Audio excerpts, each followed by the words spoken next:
Hey Hey, guys. Travis. Hey, how's everybody doing? Mm, Oh, there's Sarp. Hey, Sarp. Hey Peter. How are you doing? How is everything? Okay. Nice to meet you officially. Oh yeah, likewise. I think I'm meeting a lot of people for the first time right now, including Travis. Hey Travis. Hey, so it's gonna be interesting to see how this one goes because this is the first Monday one that I've done. It's the first one that I've done this early, and ZH was like, "Ah, I'm gonna miss this one." He's like all disappointed about it. He's got work. He's on the West Coast. We'll see how turnout goes on this. So the benefit is I finally gotten off my lazy ass and put these up on YouTube. So if this one bombs at the box office, we can make the money back in streaming and merchandising. By the way, Travis, I'm not sure if it's just me, but I can't seem to hear you very well. Right. Okay. Yeah, Travis, I think it's the same issue as last time. I have no idea what it is. You were last time you were quieter than everyone else reading. Yeah, I have Maybe it would no. help if you have like headphones with like a microphone on them. That could help. I don't have any headphones nearby, unfortunately. Um, I'm just gonna project louder, I guess. Can you hear me? Yeah, there you go. Oh yeah. Yeah. Yeah, I'll just get a little bit more booming. That's how we'll make up for it. So yeah, obviously we're a little early right now. Um, see how many people filter in. We have to actually get all of our readers first, obviously. Yeah. Um, and Serb will probably kick us off around 6:10, 6:15. And until then, we're just kind of hanging out and chatting, do whatever the hell you want. Mute your mic, unmute your mic. I don't really care. Show off your dog. Yeah, whatever you need to do. I mean, I'm kind of worried deep down that she will just, launch into this series of parkings just at the wrong moment. So apologies in advance, if it ever comes to that. I have no idea Like, what I was expecting. Um, because I knew that you were Turkish. For Oh yeah. some reason, that was not the voice that I was expecting to come out of you. I have no idea why. I have no idea why. Oh man, I get that a lot. So Okay. I'm 37 now, so you wouldn't believe how many times I've heard that in my lifetime. All So right. There is It's a very. Turkish guy in my program, and you guys yeah, sound very similar, so yeah, it makes sense to me, I guess. yeah. It's a big flag actually. You can see it, hear it like a billboard almost, from miles away, and uh, Wade and Jack. All right, there's one more reader. That's good. We have to at least get all the readers here. just while I have a second, can everyone hear me okay? Yes. Okay, Yes. oh great. yeah. Yeah, you sound good. Caitlin is here.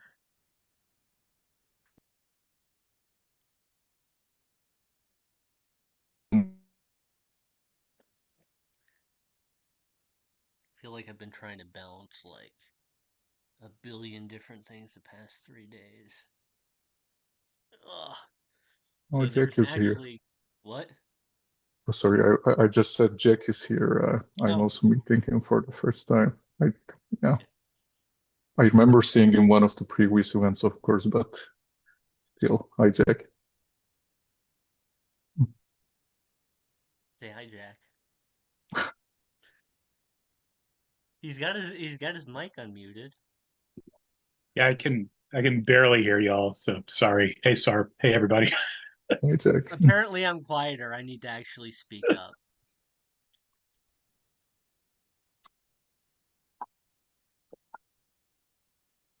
It's okay. The host doesn't need to have any sort of like authority, right? I think we're gonna have to crowdfund to get you a full headset. I don't. Yeah. Um. I've just been doing it like this, and it hasn't been an issue. And it's like the last time and this time. I don't know what happened.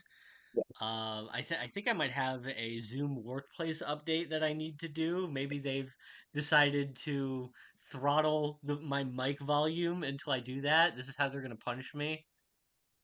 But you're hosting readings on Zoom? I don't think so. We're turning that volume down. Ugh. I haven't been with this many people on Zoom since we were teaching during the pandemic. Yeah. Oh, it was awful.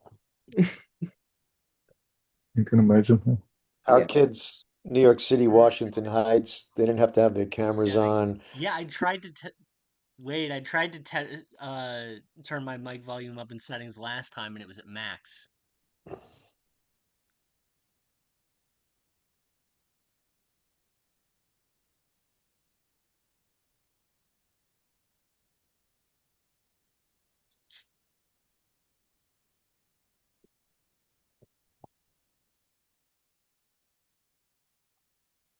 Audio. Yeah, my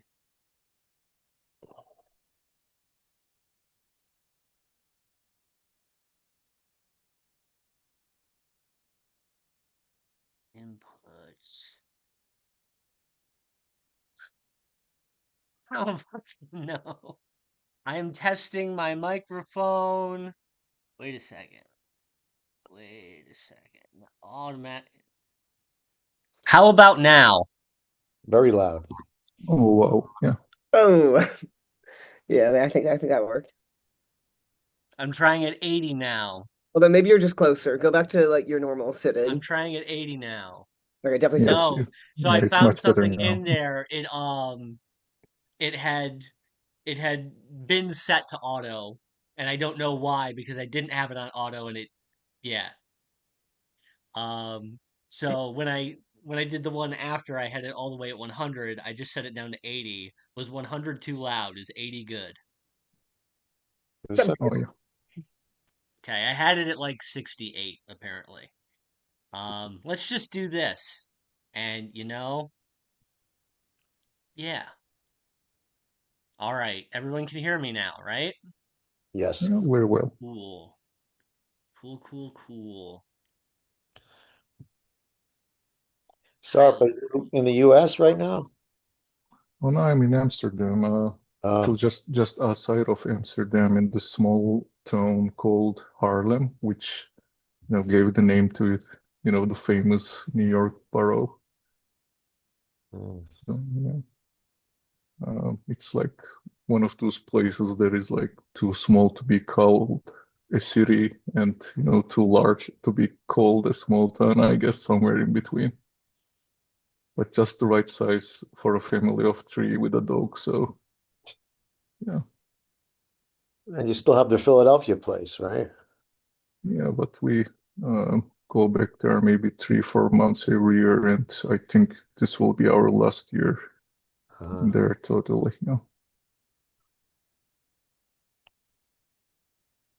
So, And you. Oh, sorry. Please go ahead. no, no, we're good.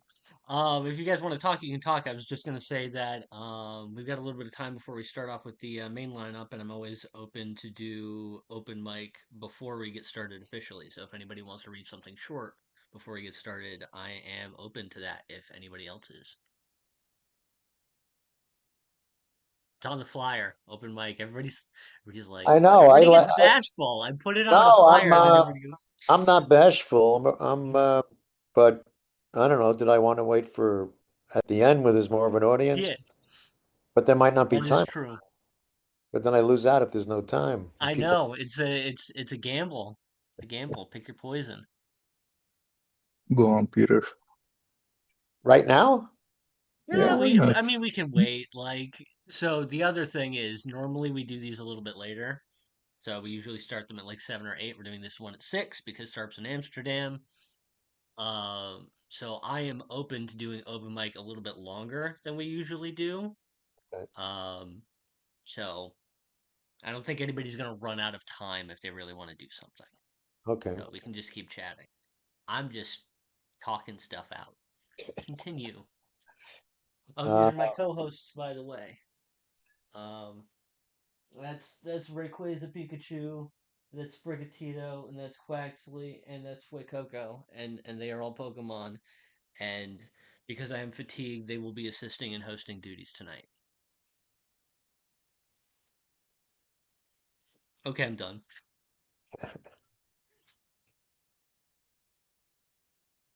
Quick question. I'm new to the community on X, but I've been submitting for years, and I don't know, I'm a little bit ignorant about some of these journals. So I know I submitted something to Hobart years ago, but now I hear, they have so many editors. How do you know who to pick? Because I think back then you just sent it in and So I don't have a whole lot of great information on this. I imagine Sarp could address it better, but as far as what I will say, uh, Hobart is very different than it was many years ago.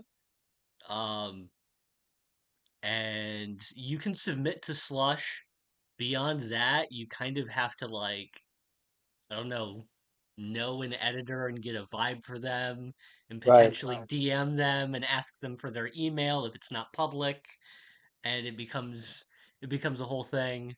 Um, yeah, the Hobart of many years ago, very much kind of closer to what you would understand as an academic journal, Mhm. and that has shifted over the years, which still has a lot of merit in its own way, but it's different.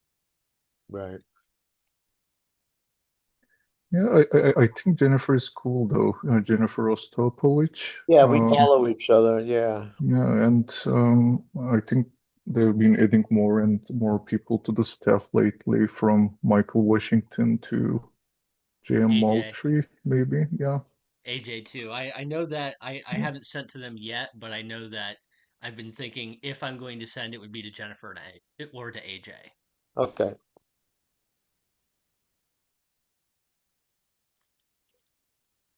my dog has just made the entrance, by the way, so just beware. Yeah, I mean we call her our devil child, so just to give you guys a idea.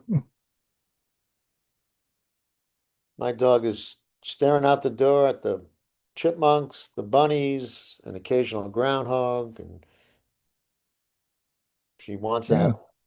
She some wants. of them are like monks, some of them are like hecklers. Mine is, I guess, the latter kind. Yeah, We got. I'm So counting is that, people. are we all going to experience this heat dome this week? Um, I mean, I'm gonna experience less of it comparatively because I'm taking off to Chicago tomorrow. Yeah, I'm in New Jersey, New York area. And we're supposed to hit 102 twice this week, and Wednesday, Thursday. Yeah, New York, New Jersey, 102. I haven't been outside today because I've been doing all computer stuff, so I don't even know what the weather is. It's like 91 here, and I'm in Yeah, it's about. Texas. Oh, you're in Texas? I'm in Texas and it's 91. What? Why would it? Why is it 100 in Chicago in New York? That doesn't make any sense. Zero Yeah, sense. it's in the upper 90s for most of the week for us. For you? I'm in South Carolina. That's my project. Yeah, they call it a heat dome. I mean, it used to be heat wave. Now it's. Yeah. So Texas is going to be in the 70s all week. Oh, Yeah. Yeah, here in Maryland, it will be over 100 The from entire Tuesday to world Sunday. is turning on its head.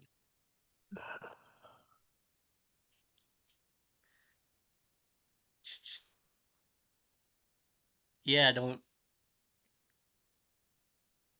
What do they say when hell freezes over?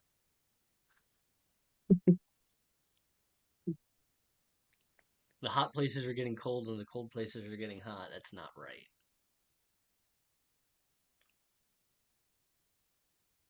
I'm trying to count and see if we even have all of our readers. One, two, three, four, five, six. We are missing. We have a Josh. We don't have the right Josh. Not that you're the wrong Josh, Josh, but we need reader Josh. Josh is going to read it the next one. Spoiler alert. The Josh that's here.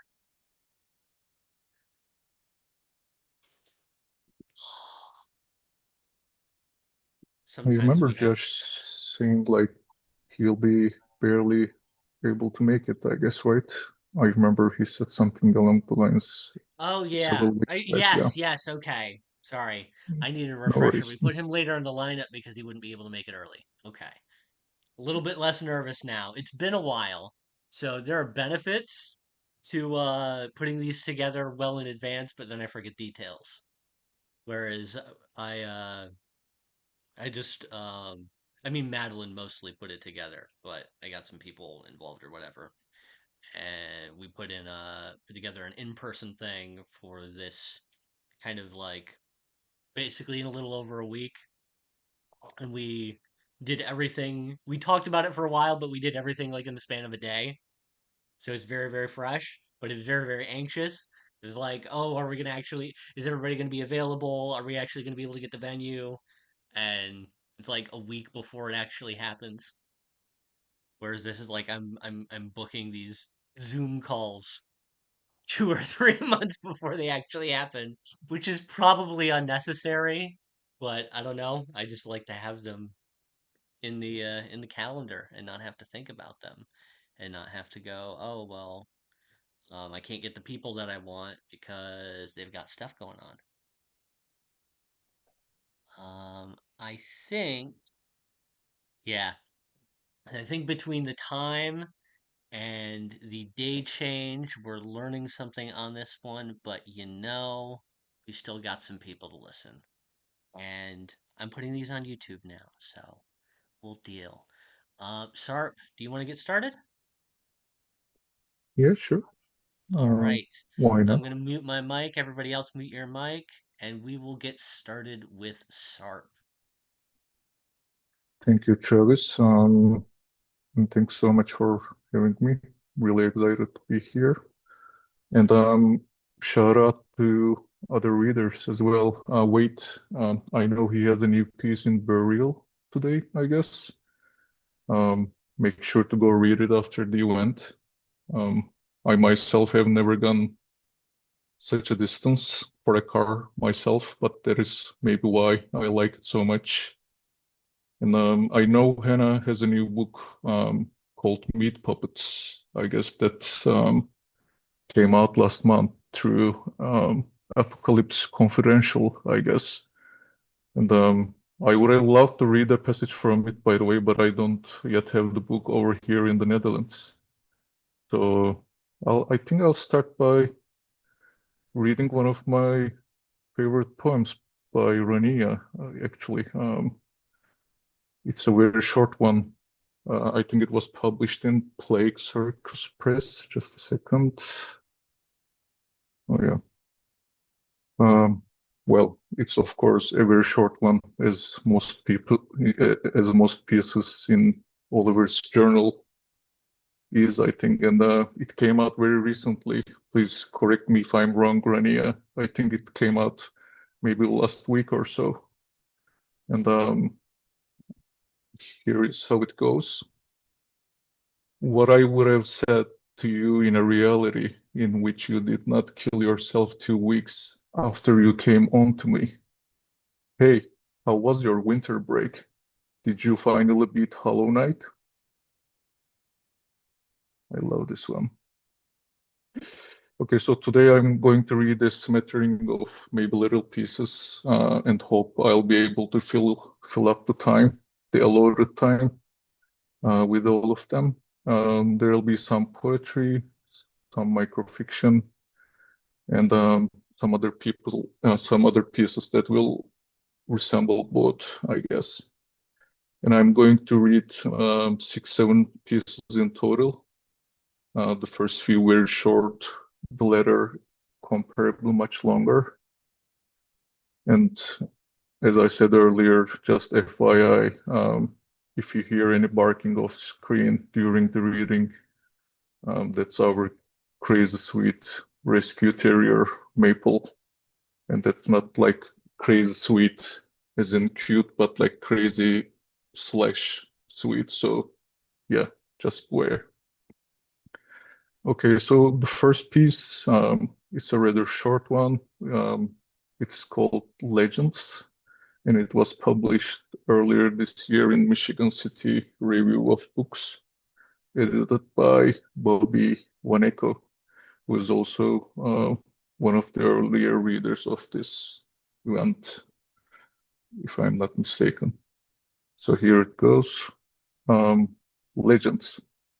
Playing League of Legends with a battle mage named Stopwars 8796, and every time they form a fireball, I fire back with a ball of water for world peace. And the next one is a rather recent one, published in Gonzoid. They are quite fresh in the game. You'll know them. They are absolutely great at what they do. And I recommend you go check them out if you are not familiar with them already. And this poem is called Crazy, with a K. I'm just sitting in my room with my fingers glued together, thinking about how to get them unstuck and coming up with several ideas. I go on 4chan to ask, how do you get your fingers loose when crazy glued together? And people advise that I soak my hand in warm soapy water or use acetone, or that I go kill myself. After 2 pages and 12 comments, recipe busy 89324 finally suggests that I go visit the nearest Wendy's and order all the barbecue sauce I could find, so others would think I'm crazy instead of stupid. So this next one is quite special and for me because it was published in Dodo Eraser, the very Dodo Eraser, and this one is, I would call it a prose poem, but I'm not entirely sure. This is how I remember submitting it to Travis, but yeah, I think it's somewhere in between.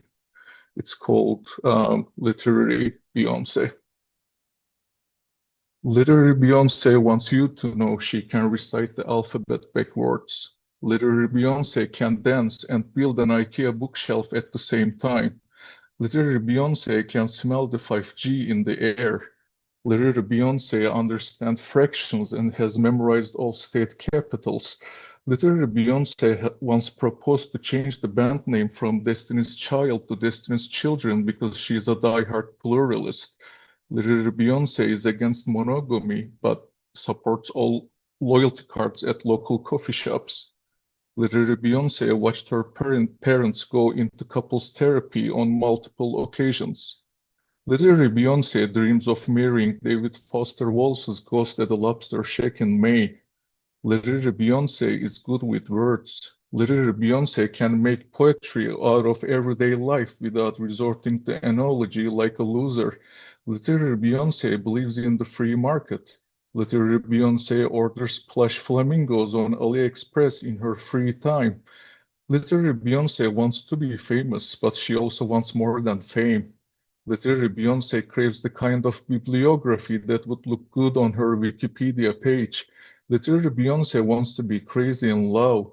Literary Beyonce fights the feminine urge to dress up like Sharon Stone in Basic Instinct 2.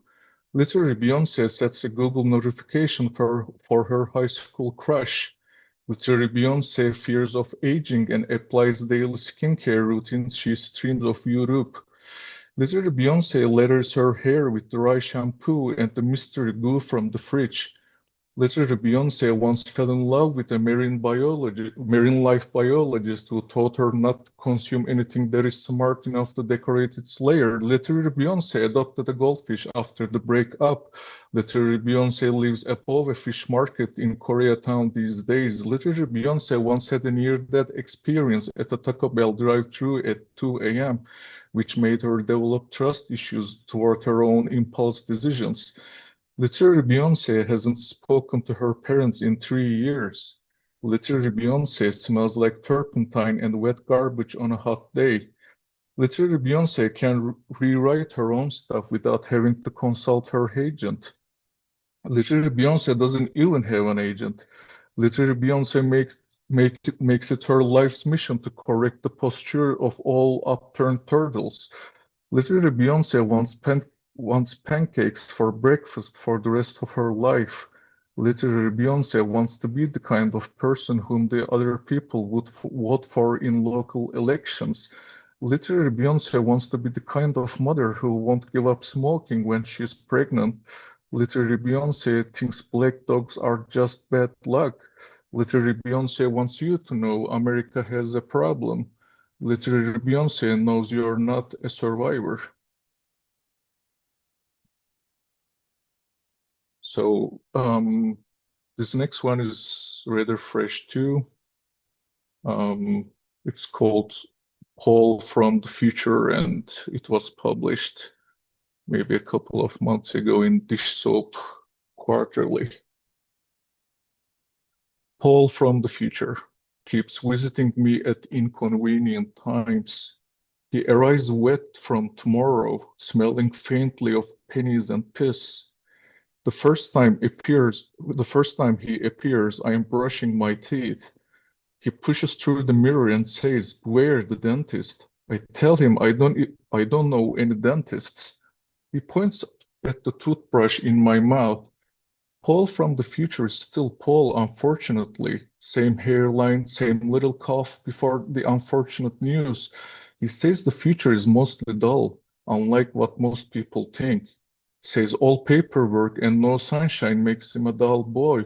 Says I should invest in apricots. It will one day turn big. He says it's best to avoid escalators these days. One can never trust gravity. One can never trust the dentists. One can never trust a man who owns a telescope that shows only as far as the moon. When I ask what will happen to him, he squints.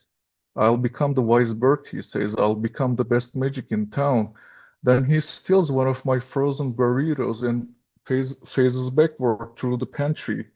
He revisits while I'm on a date, sits between us in the booth and shakes his head at our appetizer board. My date cannot see him, but I can sense she is growing visibly annoyed. Good instincts, Paul offers afterward. I can feel our terrible chemistry. I can smell her mild sweat. He says one day I will thank him for this. I tell him one day I will lock the doors to his face. He laughs, which is unfortunate because I laugh exactly the same way. I have the same face. I own the same cheap clothes. Sometimes late at night, I catch my own reflection wearing his face. The next piece is called Tilt, and it was published earlier this year in Wigleaf. Tilt. I once met a man named Tilt who claimed he could feel tectonic plates shift under his feet, said he was born in a traveling circus and raised by cartographers and ex-clowns who fed him paper maps and made him walk in zigzags to avoid the ley lines, which he said were dangerous because God never designed anything straight unless he wanted it to break. He carried a brass bell in his pocket that he rang every time someone lied, even if it was polite lying, even if it was children. He told me he once watched a goat give birth to a snake in Bulgaria. He insisted coins were just ancient clocks, too stupid to memorize the numbers. At first, I thought he was insane, but then one day a dead watch in my coat pocket started ticking in his presence. I asked if he did that, and he rang his brass bell. As he smiled, I saw in his eyes the dim shine of someone who used to believe in miracles. We sat on a bench and shared a tangerine. His hands trembled. Before he left, he gave me a folded piece of paper and said not to open it until I entirely forgot about him. Sometimes I worry I never will. Travis, by the way, can you please let me know if I just like exceed the time that is allotted to me? I'm not entirely certain where I stand, so You got 4 more minutes if you want them. yeah, sure. Thank you. So maybe I can skip this one then.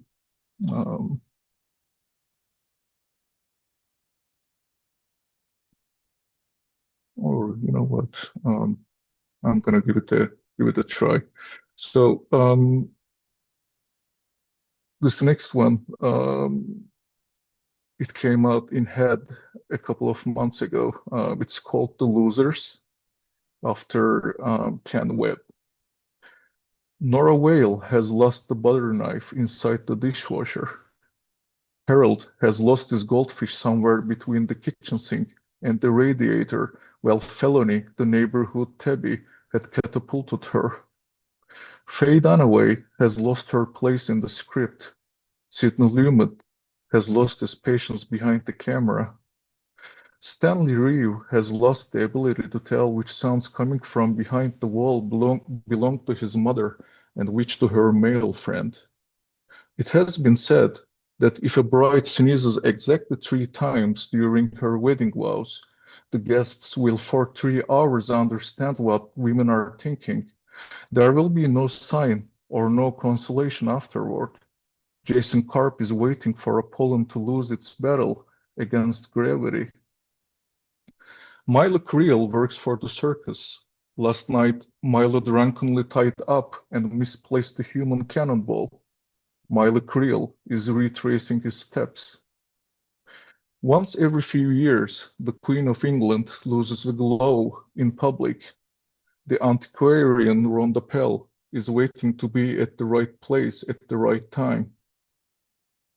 Fred Lom doesn't expect anyone to hand him the first prize at the pie contest. He knows a man must learn to lose before he can pastry himself back together. Today, Fred Lom's family and friends expect him to lose the contest for the sixth year in a row. The Tooth Fairy is coming. Russell has lost the tooth, but not the rights to a revenge. He is waiting under the porch with a Nerf gun full of his own piss. Lionel Wedge has lost his horse mask on the ferry to Staten Island. Across the terminal, Miss Clementine Voice has lost her bus ticket to Providence. She has long lost her hopes of finding her prince on a white horse. They don't notice each other. Arnold Pesk has lost the staring contest to Martha Tierney on the second date. He had lost his concentration glancing at the ceiling fan. She doesn't know it yet, but she has lost the appetite for a third date. 8-year-old Tommy Brisk lost $1 to the vending machine, his only known capital to date. Mona has just lost 2 hours trying to find her lost phone. She's on the side of the road waiting for an Uber back home. One of these afternoons, Bigfoot will emerge out of these woods. Howard Rolfe sits on the porch with his rifle, determined not to lose his determination. Theo Lark is sitting in the stands. He knows that every few decades, a quarterback of Tom Brady's skills and rigor will poke his head through one of these college games. Theo Lark might have lost his job, but not his eye for talent. Clara Wedge has lost the custody of her daughter. Her daughter has lost her battle against leukemia. Rita Munn has lost the urge for the blade to cool. Boston Red Sox have lost. Thank you all for listening.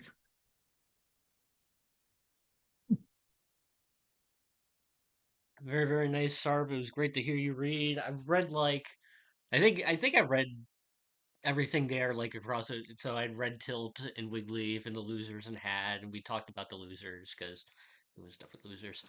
Um, yeah, really, really great to hear you. I loved hearing literary Beyonce. I feel like some things work again, one of the reasons I like doing these, some things work really, really well on the page. Some things work really, really well read. Some things can kind of do both. I liked literary Beyonce on the page, but just hearing you rattle them off is a very kind of fun experience to hear come off. Like just Thank zinger after zinger after zinger. They again, I like stand-up comedy. So I mean, if anybody's submitting to Dodo, you heard what Sarp read. Not that I don't, not that I dislike a long, moody piece a la Jameson Draper, but those short, kind of punchy, clever ones really do it for me. We had Yeah. something up my big hark today, which is kind of in a similar spirit, where he's just talking about like a potato recipe, and then he's like mapping out France on his hand, and it's like a map within a recipe, and I thought that was cool, and that's what we put up today. And Yeah. yes, that's the spirit, literary Well, Beyonce. thank you, Travis. I mean, you wouldn't believe how appreciative I still am for you to have, picked that piece for the journal because it had been rejected so many times by so many other places by then. And yeah, I mean, I had that feeling that you might, like it at the time, which turned out to be the case. So I'm really grateful and thank you for all the other things you said. Of I mean, course. that's the piece that I love reading the most, by the way. I think this is the third time I'm reading it, and of course, Yeah, I hope that I, don't sound this unlively, because it's 1:32, in no, the you're night good. over here. Um, but yeah, thank you. And I know that you love stand-up comedy. I think one of your poems, waiting to be published at the Bulb region, is also about, Yeah. stand-up comedy, which I look forward to. Yeah, Well, I mean, I've basically got two. Not well, the other one is sketch, but yes, I got two yeah, things coming out at Bulb that are both comedy adjacent. yeah. Um, but yeah, I mean, not to poo-poo, but I don't know. I like it when literary journals allow themselves to have fun, Oh yeah. and literary Beyonce's fun. I'm gonna let Hanya back in. And I am going to pass things over to Rania just in a second. What I am going to say is I just heard from Joshua that he is not going to be able to make it. Um, and before, I kind of just like let it pass when I've had one other instance where it came up. Um, but I'm going to say that if anybody else here wants to do an impromptu full set, I'm going to offer that, and if not, I'm going to extend mine to a full set, and I'll do a full set. But I want to offer that to anybody else before I do it myself. Just drop that in the chat. You can say it in between. This will be happening later on, so we have time and we don't need to decide right now. But I just want to put it in people's minds so they can think about it if they want to prepare something. Right now, I am going to go ahead and pass things over to Rania, who has been a very exciting kind of emerging voice in online lit spaces recently. Sarp read one of her poems to lead off, which was very sweet and nice of him. And I've had the opportunity to read quite a bit of her stuff and have thoroughly enjoyed all of it, and she has also been published in Dodo Eraser, and I'm happy to pass things over to her. I'm going to mute myself. You ready, Rania? Hi guys. Can everyone hear me okay? It feels like really weird to talk at nobody, or like not nobody, but like everyone's quiet. So, when people go quiet in like a conversation, I tend to just like fill all of the gaps. So, quickly, I just want to say thank you so much, Sarp, for reading my PCP poem. I was not expecting that, and I'm really flattered. It was super nice to hear it, in someone else's voice. And what else do I want to say? I'm super excited to be here, and thank you, Travis, for putting me on the bill with so many amazing people I look up to. And sorry in advance if my dog barks. He's also a piece of shit. And sorry if my internet's bad. And I think that's all of the disclaimers I need. Okay, so I'm going to read two things today, and I hope I don't go long, but if I go fast, I will stutter, and I don't want to do that. So I'm just gonna go at my speed. I hope that's okay. We're gonna start with a story called A Boat Named Just My Imagination. Okay. In a concerted effort to not kill myself, I purchased a boat off Facebook Marketplace, a fancy little vintage Fenner that was left collecting dust in a lot after a Hollywood starlet was found in it, overdosed, in the 50s. According to the low-resolution listing photos, the vessel was an antique white. At least, I think. But maybe I just like the sound of the word. Antique. I was mouthing it when I knocked on the address of the seller, who was a mysterious man by the name of Pierre Rochecaillou. His Facebook account bore no profile picture, no posts. I would have found this rather suspicious, but when I sent a message inquiring about the boat, "Hi, is this still available?" Blush emoji. He was very earnest. "Hi, yes, the boat is still available. It's been a long time since anyone's ever been in it.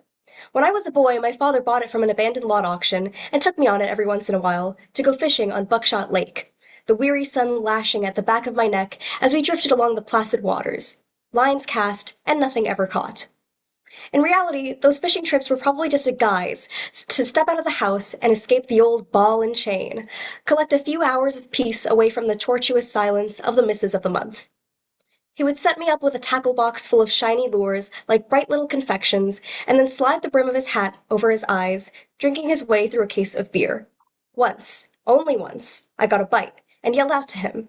He came over and put his hand over mine, guiding me as I ground the handle of the spinning reel, the line spooling up tightly, as he muttered gruff encouragements to me that I had never known him to speak before, and that he would never speak again. With his guidance and the strength of his arm, I yanked back the rod against the resistance, bending it until it was on the brink of snapping. Suddenly, the tension gave, and the hook flew back up out of the water, a smattering of droplets spraying across my visor. I wiped my wide, disbelieving eyes. The hook had caught onto the pull tab of a closed beer can, overgrown with algae and seagrass and pulsing limpets. My father went silent, handed me the can, and returned to his seat. He drew his hat back over his face and didn't speak to me for the rest of the day. The can hissed something nasty when I cracked it open, and I sipped the first acrid taste of that hoppy, bready flavor that I have since built my life upon. I can do $17,000 for it, pickup only. Which I appreciated. Normally, I don't make such expensive impulse purchases, but my therapist suggested that I invite spontaneity to wrestle up my mundane daily routine, saying that it might bring back my zeal for living. I don't remember ever having that, but I don't have much to lose except $17,000, and I've reached a point where I'll try just about anything. Pierre Rochecaillou opened the door to his home, a squat, creased man with a furry mustache and a thick-ridged brow.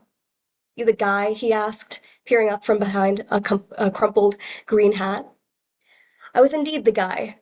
He led me through a hallway packed with a dense light from the fogged windows, an ethanolic odor growing stronger as we approached the garage. There, the boat was waiting for me, gleaming in an off-white. Antique. The rest of the garage seemed to be some sort of makeshift microbrewery. Biscuity scent filtered through the apple aroma of the esters in the brew. A clunky machine punched stickers onto the glass bottles of beer, the labels bearing the iconography of a moai, with the brand name, Rock Hard, lettered alongside it. I didn't know much about brewing, or alcohol in general. I had sworn off substances sometime in college after a 3-month bender that led to my roommate breaking his leg into so many shards he had to have a rod installed where his tibia used to be. All my vice knowledge had been successfully compartmentalized after I had paid off the last of his hospital bills as an apology, adding to the poverty my education had already saddled me with, and successfully ensuring my rough entry into the real adult world. Pierre helped me clip a winch onto my car so I could bring the boat home. He seemed disinterested in small talk, or even big talk, but prattled off a few facts about the condition of the boat, excusing himself for not being able to properly instruct me in all its basic functions, but trusting that I would figure those out anyways. I passed him a thick roll of bills, tied off with a rubber band, the $17,000 I owed him. He didn't bother counting them out, just squeezed the roll and determined from the heft of the stack that it was enough money. Pierre nodded at me. "You take care of yourself now," he said, turning away, his hat brim casting a shadow over his eyes. I soon came to learn that the vessel was named Just My Imagination. It was hand-lettered across the white flank of the boat in an elegant, curling typeface. For a while, it just sat in my driveway, taking up space. After 2 weeks, I decided I should probably do something about it beyond just parking behind it. I started waking up at dawn, long before heading to the office, and would dedicate a few hours every day to laboriously cleaning and detailing each section of the ship, buffing and polishing with methodical precision by the early morning's light. The project of refurbishing all the chipped paint and cracked upholstery took an additional $4,000 and several more weeks of my time, but I was happy to report to my therapist that it was such involved work that I hadn't had the time to purchase a new shampoo, or groceries, or a length of rope, or a handgun. One morning, I wiped the sweat off my brow after scrubbing out the last of the old life from the ship. I had replaced all the original hardware and redone the livery. It looked identical, except encased in a shine of newness, like it emerged from a catalog and not from a garage where it had accumulated mold and beer grease for over 20 years. It was or was not still just my imagination. That afternoon, I tendered my resignation, purchased fishing gear from Bass Pro Shops, and a green hat with their logo on it. I made small talk with the cute cashier whose hair was tied into a neat little fishtail braid. Then I drove the boat and myself to Buckshot Lake, around 4 hours away, and motored my way out, far from the shore. The water was temperate, glittering. Peering into it, I could see walleyes wandering on the underside of just my imagination. Small, largemouth bass, swimming. I set myself up with a tackle box, cast out a line, which landed with a sploosh, great blue heron waiting nearby, dunking its head for a catch. I sat there for what felt like ages, watching fish disturb the water's surface but refuse to bite the line. I would get frustrated on occasion and putter off to a new spot in the lake, but my luck hardly changed. Still, I was determined to catch a fish. I wanted a masculine photo with a massive fish in my hands, to hold it up to the camera, smiling smugly, wearing my green Bass Pro Shops hat and some cool guy shades. I wanted to put it on a dating app profile as the first image, because it felt like that's where a photo like that belonged. I wanted to make a woman, grown, step beside of me. I dedicated myself to learning everything humanly possible about fishing. My therapist said it was good I had finally found my life's calling and decided that there was nothing left to help me with. I was a well-adjusted human being. With my newly attained stability, I sold my house and moved all my worldly possessions onto just my imagination, shoving boxes into the crammed lower hull of the ship where I had set up a mattress. It was a waterbed. I wanted to somatically induce myself to think like a fish. Then I could better understand their motivations for never biting my line. The rest of my finances went to Bass Pro Shops. I subscribed to all the catalogs. I watched all of the fishing experts on the internet. There was no corner of the fishing universe that I had not explored. The cute cashier and I had developed a friendly rapport. I was coming in almost every day and buying hundreds of dollars worth of equipment. But the rapport didn't last long. Nothing seemed to work. Not even the Megabass Evolution MX40 casting F772 Ti, the destruction fishing rod, got the job done. I caught not even a fingerling, not even a fry. I demanded the cute cashier show me the best of their selection, reserved for the elite class of fishermen, hidden somewhere in a secret aisle or broom closet or warehouse that she was withholding from me. Soon, she started groaning just at the sight of me. If there was anyone left to worry about me, I suppose they would have been worried. One evening, after breaking another G. Loomis NRX Plus spay rod over my knee and crushing a minnow-shaped fishing lure under my wading boots, I decided I needed to pretend to be someone who was worried about me and messaged Pierre Roche Caillou again. Hi, I needed to take the boat back. I think it's ruining my life. He left a reaction on the message, laughing crying emoji, and a brief reply. It's just your imagination. Before his account disappeared for good. At this point, I had no clue how long I had been living on the lake. It was approaching the off-season, and the fish were starting to migrate to better breeding grounds. I tried to follow them, but the lake narrows off at the head, and there are too many rocks. I started having intense dreams about fishing, bordering on the sensual. I go fishing with my fishing gear and pitch my fish nets into sardine waters, fishing out a fish. I split apart its stomach at the seam, gutting it, spilling fish eggs on the dock. I drive into the halved fish, swim through the fish flesh and blood, and become a small protein, a hemoglobin, in a school of swimming proteins. I swim. I am so red, and everyone compliments my redness. I fish for those compliments, open an email from my boss at my first job, and fall for a fishing scam. Open a fishery, get baited, and be bait. Put a picture of a fish on my dating app profile and get catfished. In my fishery, I put out bodies of fish, cleave from the head of the fish, a glass marble for an eye, gleaming, I am the headless fish body, its sequin-sharp scales, its crystallized blood, and the proteins of its blood. Fishoglobin. I swim, and I am so red. Eventually, winter started creeping in. I woke to the lake frozen over with a thin skin of ice. I set up my fishing chair, got the last unbroken rod I had, some off-brand cheap piece of shit that had come with the boat, left on the lower deck. I hooked on a lure, cast a line, and sat back with my hat brim bracketing off the sunlight from my eyes, drifted off to sleep again. A tug brought me back, and I was so surprised I nearly dropped the rod altogether. The ensuing 5 minutes was a Herculean test of strength and willpower. I endured, feet braced against the mast of the boat as I cranked the reel back, twisting myself against the resistance of the catch with my entire body's weight. Malnourished and exhausted, but mentally stable, I endured. My knuckles went antique white. Antique. I pulled the rod with a final crack of determination and whipped the line back up. Dangling from the hook was a glass bottle of home-brewed beer, the melted label faded but legible. Rock hard, it read. It was overgrown with algae and seagrass and pulsing limpets. I cracked the top off the glass of Rock Hard by slamming it swiftly against one of the vessel's cleats. I put the raw edge to my lip and let my mouth get full of shards and beer. It tasted like sourdough soaked in blood, like yeast and hemoglobin. The rod in my left leg throbbed with phantom pain. I had never wanted to die so much in my life.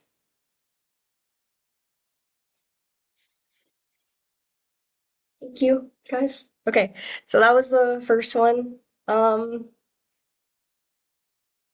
Yeah, yay. Fish, very fish story. Okay. The next one, I don't know if I should give people a moment, but I'm just gonna jump into it because I know that went a little long. The next one is called Hypnotherapy for the People, and I wrote it especially for everyone here tonight. Okay. It will require a little bit of participation, and by participation I mean just like listen carefully. Do what I say. Okay. It is imperative that you close your eyes for the therapy to work. Okay. Once you have done so, you will notice that you are getting very sleepy. You can smell lavender and chamomile tea, your childhood bedroom, holiday peppermints. You're a slumbersome furry animal, fuzzy kitty, fluffy puppy, fast asleep. Your subconscious is spread wide open for splashing in, that peaceful, shallow pool, stirring with ruffled little ripples playing across your mind's puddle. Hold my metaphysical hand. Let me guide you to your higher self. Your higher self is playing Rummy Cube online with beings of pure light. What have you accomplished today? We've yet to make anything good out of you, but we'll get there if you let me wade through what's wrong with you. What's wrong with you? Who hurt you best and who loved you worst? I can catch those thought tendrils flickering on your periphery. Your higher self has no secrets, and neither should you. When I snap my fingers, admit something to yourself you have been avoiding. I don't know if you can hear my snap. Good, we're making progress. Where is your sense of belonging? In a truck bed or a lectern, floating along a canal, on the seatbed of a motorcycle coughing out the exhaust, or tucked into your plaid bedspread. When I snap my fingers, you will be absolved of today's guilt. If I was a stronger psychic, I'd blast off the rest of your bad deeds, but I've only got enough juice for a crowd so big. We have spoken now of present and past, but there are a few spells left to cast for your futures. When I snap my fingers, you will feel a sense of accomplishment without superiority. Everyone here will decide to read your stories or poems or purchase your book. You will be the next great literary sensation, and everyone will love you. The person you're doing this for will tell you that they're proud of you. Your students and advisors will respect you. Your crush will like you back. Your fiancé will continue to be beautiful. Your dog will live forever. Your glass will never run dry. When I snap my fingers, you will be impervious to drought, and the next idea you have will be the one to make you millions. Did you ever hold funerals for imaginary friends? Aren't those always sadder than funerals for real friends? But you're trying to make a living off making things up. So when I snap my fingers, the next time you read the words, "Thank you for your submission, but," you will have the most intense orgasm of your life. Your higher self is ready to meet you now. They're lying seductively on an ottoman in the next room. When I snap my fingers, you'll be ready for whatever they ask you to do next. When I snap my fingers, you'll tell me I did a great job and that your spirits are raised and your temperament is relaxed. You will PayPal me $20 so I can eat Burger King and watch archival concert footage until I pass out at my desk. You will tell me I have so much potential, that I'm working up to something brilliant, that someday I can be just like you, as long as I don't give up. and you will mean all of those things sincerely. You will follow my career with great interest, and I will follow yours with great admiration. When I snap my fingers, you will wake up. Don't you feel so much better now? And that's it. Thank you very much, everybody.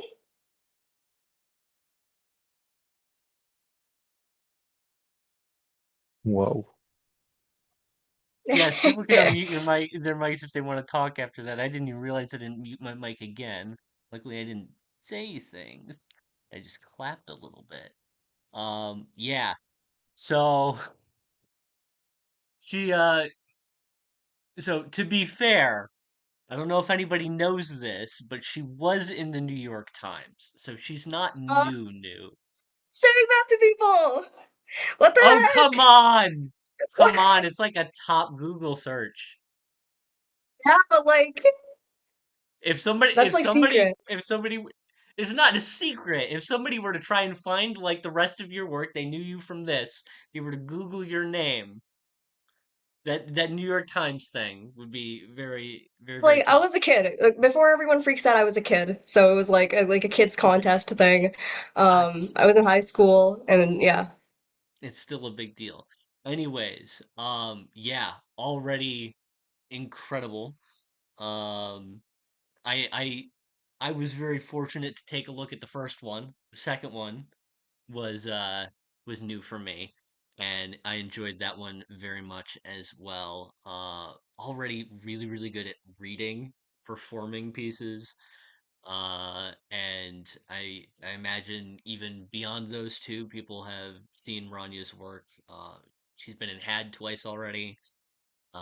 She's got something coming up in Gaffled very shortly. She's been in Dodo Eraser. And yeah, she's doing really, really great stuff. Okay. Thank you. I'm catching up on the chat because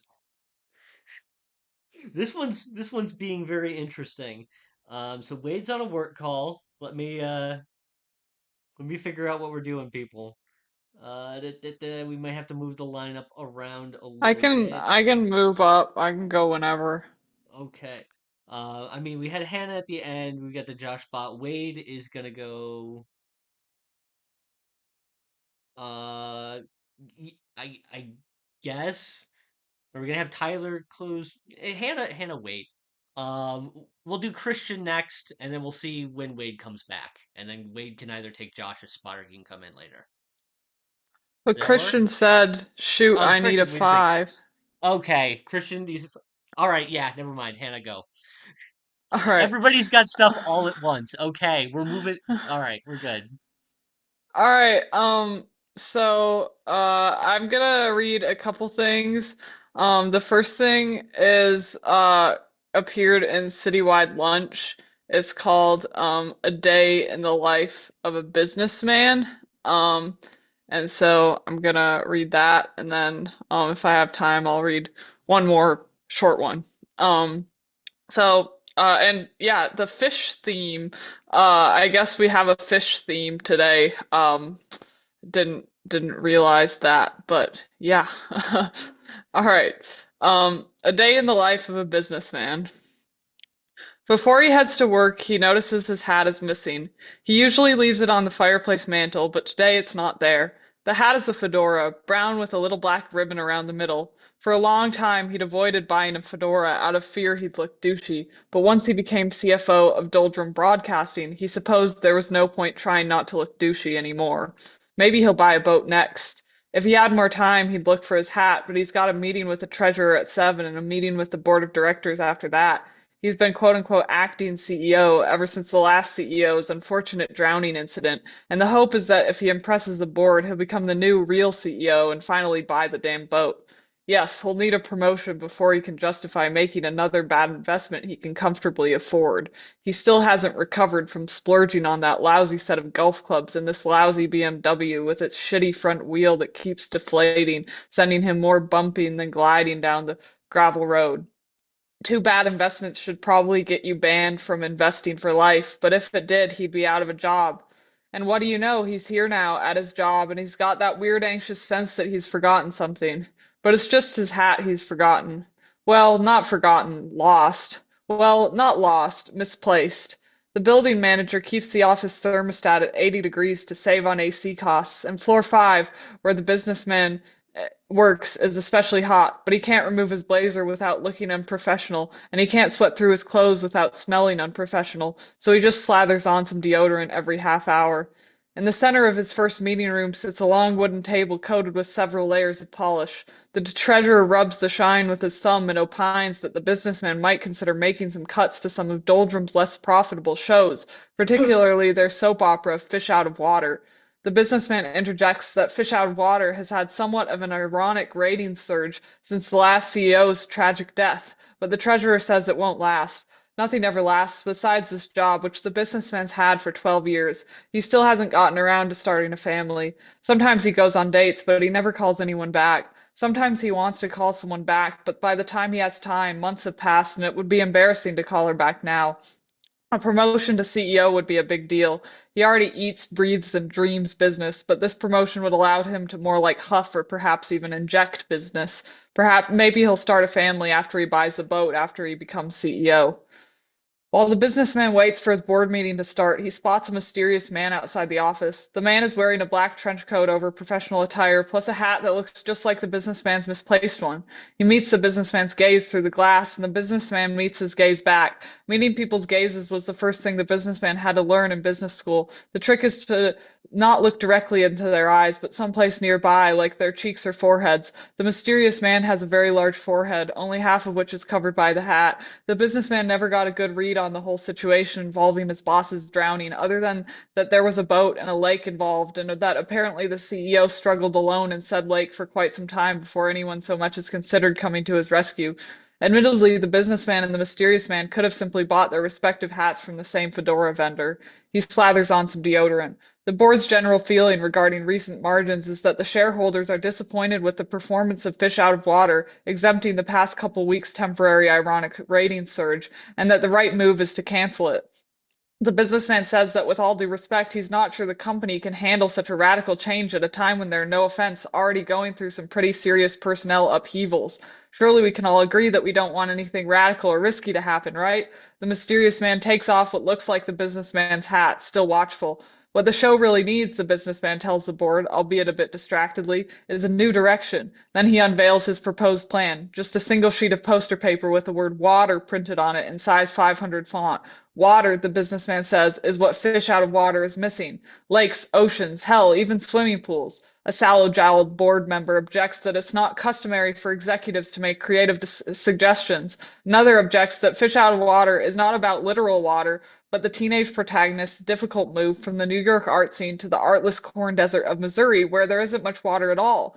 But there can be, the businessman says. Morbid though it is, large bodies of water are what people want from us right now. That's how we make a temporary, ironic rating surge permanent. At lunch, Doug invites the businessman on a weekend fishing trip, and the businessman mutters something about too much work to catch up on. Doug explains that fishing is a lot like golfing, only you've got fishing rods instead of golf clubs and fish instead of golf balls. The businessman says he'll think about it. He eats his turkey sandwich and thinks about it. Not the fishing trip, the mysterious man. Doug is talking to the CIO about potentially investing in a new AI platform. The CAO is asking the COO about possible mergers and acquisitions that might happen way down the line, and the COO is telling her the businessman's the guy for that. The businessman is wondering why nobody has mentioned the unexplained presence of a mysterious man. The mysterious man is heading to the elevator. Which means the businessman has two options. Talk to the CAO about possible mergers and acquisitions that might happen way down the line, or take matters with the mysterious man into his own hands. Normally, he'd begrudgingly choose the former, but, he thinks, shoving down the remainder of his sandwich, these are not normal times. He follows the mysterious man. The mysterious man sees him coming and holds his hand in front of the elevator door to keep it open. The businessman acknowledges his favor with a hurried walk. The mysterious man has selected floor 3. He asks the businessman what floor he's going to, and the businessman can't say 3 without looking suspicious, so he panics and says ground floor. The mysterious man presses the button for him, which irks the businessman, who imagines himself as affecting the independent air of being capable of pressing his own elevator buttons. Something else he's imagining right now is some intense background music with lots of dissonance and trumpets, the sort they play in action movies, which are the only movies the businessman can sit through nowadays. Once upon a time, he was into the art house, but that had to go as surely as his long hair and his youth. The businessman asks the mysterious man where he got the hat. The mysterious man tips it like he'd forgotten he'd even been wearing it and says he can't recall. Then he steps off the elevator with a brotherly salute. The businessman rides down two more stories and wonders whether he should just ride back up to his office, but then he thinks, what the hell? He doesn't have any meetings for another hour. He takes the stairs to floor 3 so as not to cause alarm when the elevator makes its trademark dinging noise. His loafers produce a dull, muted echo. The third floor is a chaotic labyrinth of identical carpeted hallways and soundproof meeting rooms filled with men and women the businessman has never seen before. This seems to be the meeting overflow floor. After a while, the businessman can't remember which hallways he's been through, but the mysterious man has to be in one of them. And sure enough, the businessman spots him coming his way right as he, the businessman, is passing the bathroom, which he ducks inside just in the nick of time. If he's seen, he'll probably be interrogated about sleuthing around the meeting overflow floor when he's supposed to be reviewing important financial documents on floor 5. His job is on the line, maybe even his life. And it feels good to finally risk something. A suited guy exits a stall and nearly causes a major cardiac event, which are alarmingly common among C-suite executives. The businessman's read the stats. He listens for hallway footsteps, trying to tune out the staticky sound of thorough hand washing. He figures the mysterious man will soon pass the bathroom, at which point the businessman can slip out and follow him from a distance to his next location. But the businessman doesn't get the chance, because before he knows it, the two are face to face. Mysterious man as pursuer, businessman as pursuee. The businessman freezes. The mysterious man's eyes gleam with recognition. The businessman turns toward a urinal as if right about to take a piss, quick on his feet, as all financiers must be. The mysterious man assumes his place next to him. He's still wearing the hat, the businessman notes, thankful for an excuse to avoid direct eye contact. The mysterious man asks whether the businessman's here for the job interview too. The businessman says, job interview? The mysterious man's pee hits the porcelain with more of a hiss than a tinkle. You bet, the mysterious man replies. Pretty big job, in fact. I think we'll be seeing a lot more of each other. Under different circumstances, I'd ask you to shake my hand. Under different circumstances, the businessman would shake it. The businessman drives home late. His car bumps across rough terrain, past buildings he's seen a million times lit only by hazy streetlights, past the lake where his former boss drowned and his peers will soon enjoy a fishing trip. It's been years since the businessman enjoyed a fishing trip. He used to go fishing with his grandpa in the summer months. He used to ride out to the deepest part of Lake Apathy on a white pontoon that left ripples of foam in its wake. He still remembers the first fish he ever caught. The moments leading up to it seemed to stretch infinitely. First his float dipped below the surface, then it dipped again. The businessman lived in that latter moment for what felt like a lifetime before jerking his line. The whole thing was exhilarating. Ask any businessman to name the most exhilarating experience of his life thus far, and he'll probably say something like this: an early moment in which he had the chance to take real action and make something happen. Only this businessman didn't take action, not right away. And once he'd reeled in his catch and posed for the obligatory boy holding fish photos, and his grandpa tossed the fish back into the water and it hadn't swum away, had just flopped uselessly on the lake's surface, he realized his mistake. It swallowed the hook, his grandpa explained. You waited too long. Is it going to die? His grandpa shaded his wrinkled eyes and looked out at the distant shore. The fish flopped. The future businessman met its gaze. He had no trouble meeting animals' gazes, which tended to be vacant of the implications and judgments encoded into human ones. But this fish was different. It looked back at him, seemed to really regard him, and for the second their eyes were locked, it was as if he became the fish, and the fish became him.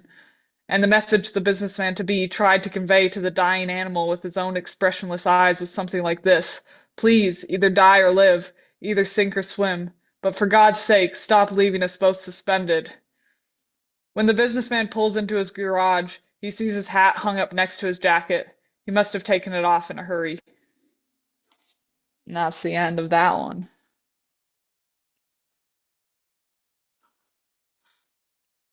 All right, and the next one I'm gonna read, oh nice clapping, was published on my Substack, which I'm just gonna shamelessly plug right there.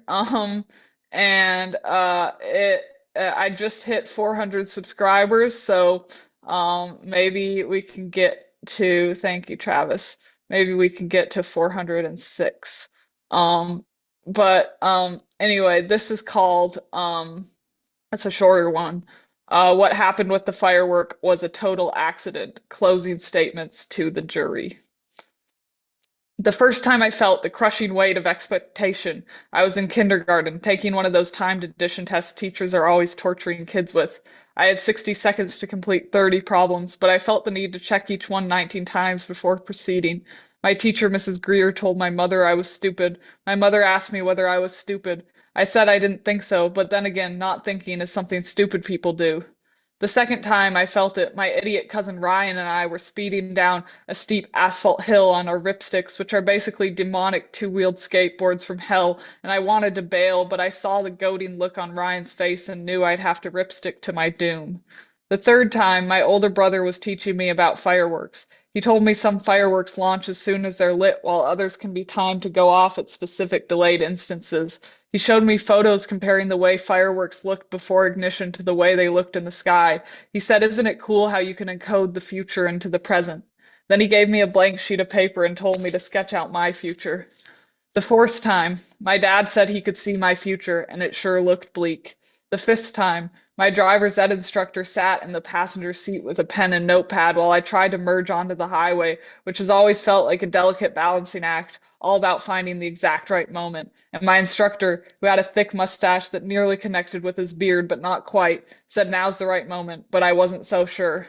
Number six, I stood behind my brother at the top of a 19-foot public pool diving platform. I watched him disappear over the edge and emerge from the water unharmed, a speck of head gazing up at me with a terrifying, expectant expression.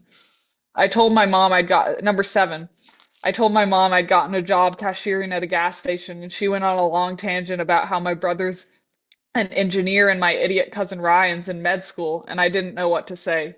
Number eight, my dad asked me whether I was ever going to find a woman to date and marry and deliver him grandchildren with, and I didn't know what to say. Number nine, I dreamed I was back in Mrs. Greer's old mildewy classroom taking a timed test, but as soon as I picked up my pencil, the numbers all morphed into some ancient language I didn't recognize, and Mrs. Greer, Mom, Dad, and my driving instructor, and for some reason my idiot cousin Ryan all stood behind me, waiting for something that seemed, to me, both important and incomprehensible. Number 10.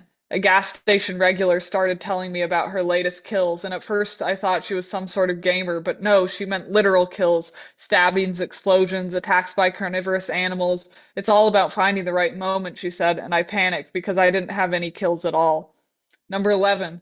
I was driving my drunk idiot doctor cousin Ryan to CVS to pick up his dick hardening medicine, and I had to merge onto the highway, and he said now's the time, but I wasn't so sure. Number 12. The instant Ryan and I got home, he went straight to the fridge and reached straight for an open jar of mayonnaise and dipped his finger inside and licked it clean and presented the jar to me as an offering. Number 13. The gas station woman asked whether this was the right moment to ask me out. Number 14. My mom called late to tell me my brother had died in a firework explosion gone haywire, and I didn't know what to say. Number 15. After the funeral, my idiot cousin Ryan admitted between mouthfuls of hors d'oeuvres that he had been the doctor tasked with saving my brother's life, but it's not like the guy had a chance, he said, licking his fingers. Even if I hadn't been tipsy, what with the extenuating rupturation of the left ventricle and all, but still, do you ever feel like everyone's always expecting shit of you? And then he looked at me like he expected me to punch him. Number 16. My dad asked me what my girlfriend does for work, and I knew I couldn't say professional hit woman, so I just said military, which is basically the same thing. Number 17. My mom told me what had happened to Ryan, and I laughed because I didn't know what to say. Number 18. She said she's not sure how the firework had gotten into his refrigerator, not to mention how it had gone off right as he was reaching for the mayonnaise, which isn't even to touch on the issue of the live alligator, and I said it sounds like what happened with the firework was a total accident. Number 19. I bore the pall at my cousin Ryan's funeral. He's dead and thus no longer an idiot. The sinking coffin and sinking sun left a cool breeze in their wake. My uncle asked whether I had any words. My aunt dabbed her eyes expectantly. The reddened clouds formed the abstract shape of my life's sum total of missed opportunities, and I made some hasty, untrue admissions I'd now like to retract.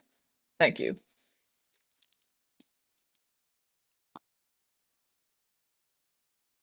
unmuting so I can actually so people can hear the claps.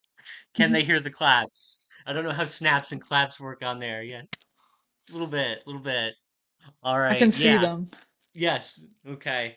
So both of those ruled for entirely different reasons. I've brought this up before. One of the great things about the reading versus the page, you can actually hear how certain pieces affect the reader as they read it. The first one was very, very dry, very, very clever. I could hear the emotion in your voice on the second one, and that made it like really, really special.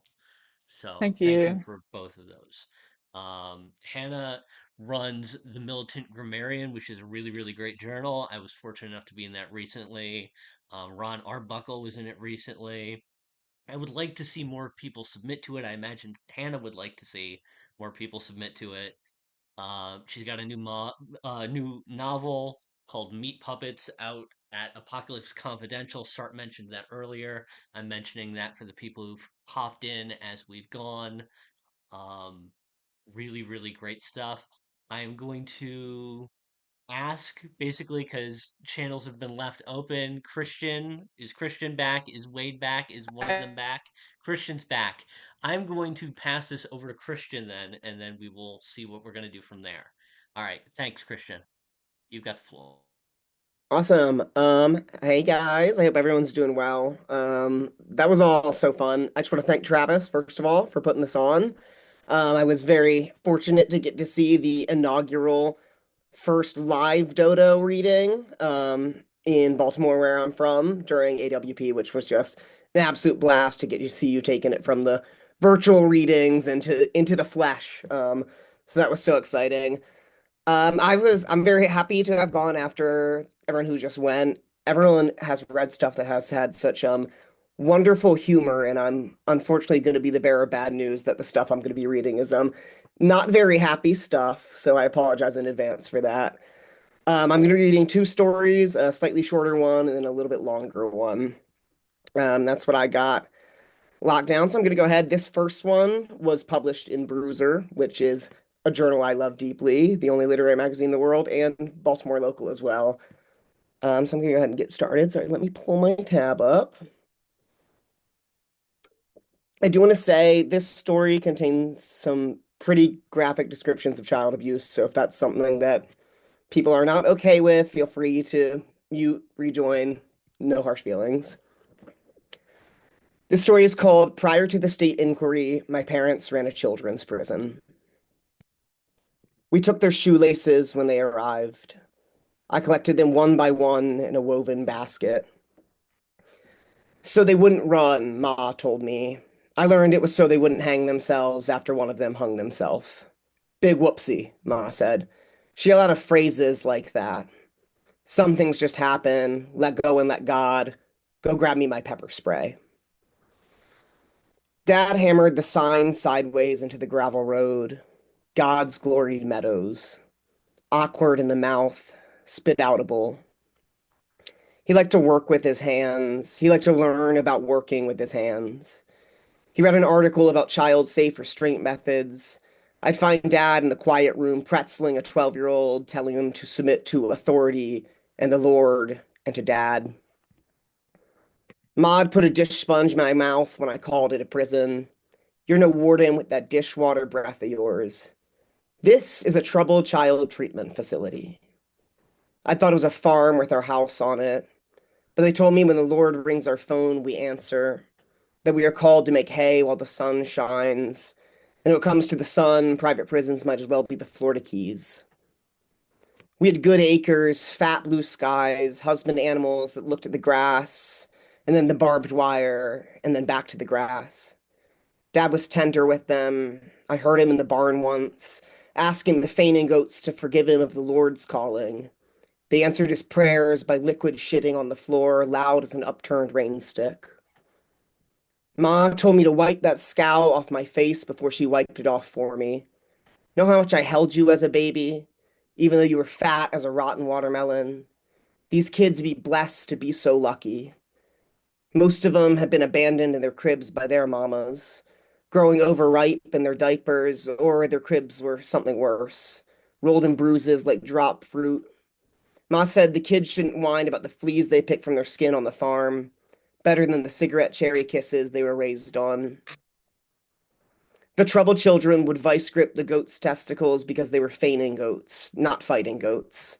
They played dead, crumpled, and compact on the piss-painted meadow like child-sized body bags. Years later, at the deposition, Ma could be heard telling anyone who listened that it was all very above board. The abductions were fully legal. The children had already been plucked once, mostly from foreign orphanages into the bosoms of godly families. But then they big whoopsied, punched their moms, or drank alcohol, or fondled the family pets. So what big deal was a second plucking? Shackled and placed into unmarked minivans that chugged exhaust into moonless nights. Their adoptive parents wept. Their adoptive parents paid. Dad fabricated the shackles in the garage, told me it was hard work, getting the cuffs small enough for kid wrists. Asked if I wouldn't mind trying on a few so he could get the fit just right. Once I asked Ma if she loved them more than me, as she'd have loved me more if I was a little broken bird thing always trying to skewer her hands with my beak. She told me I've loved you plenty. Now go clean the floor where that ornery boy pissed himself. At the deposition, I was 14, and state investigator asked if I knew what the word complicity meant. I said nothing, just rolled the word around on my tongue, its syllables sponge-like, till it overfilled my chest, soap scummy and burning. You cause it and I'll affect you, Ma would say. Kids didn't finish their oatmeal. They counted chip paint in the corner for 5 hours straight. Bad words got them gulletfuls of powdered cayenne. Tantrums went to the quiet room where Dad crouched in wait, sucking in his hernia, suplexing, asking kids if they smelled what the rock was cooking, telling them to submit. Once Ma found two kids touching in the barn, arms gaffing about one another like lobotomized octopi. Their eyes were empty, their memories scrambled in reenactments discernible only as shadow puppet shapes on the walls of their long detached bodies. Ma sprayed goat dewormer in their mouths, said God will get the parasites out clean. When I told Ma it was wrong, she said, look at our little conscientious objector, and then shut it, or you'll get it next. The 12-year-old hung themselves in the barn. Their unlaced shoes fell off one at a time. Beneath their crew-socked feet, the goats had fainted. Ma said God let go, and they couldn't stop falling. Some nights I fold over in dreams, still pawing through the shoelace basket, counting again and again to figure out if I missed a pair. The paramedics zipped the body in the bag big enough that I could crawl in beside it if I really wanted to. There's plenty of space. It wasn't child-sized. That is the first one for that.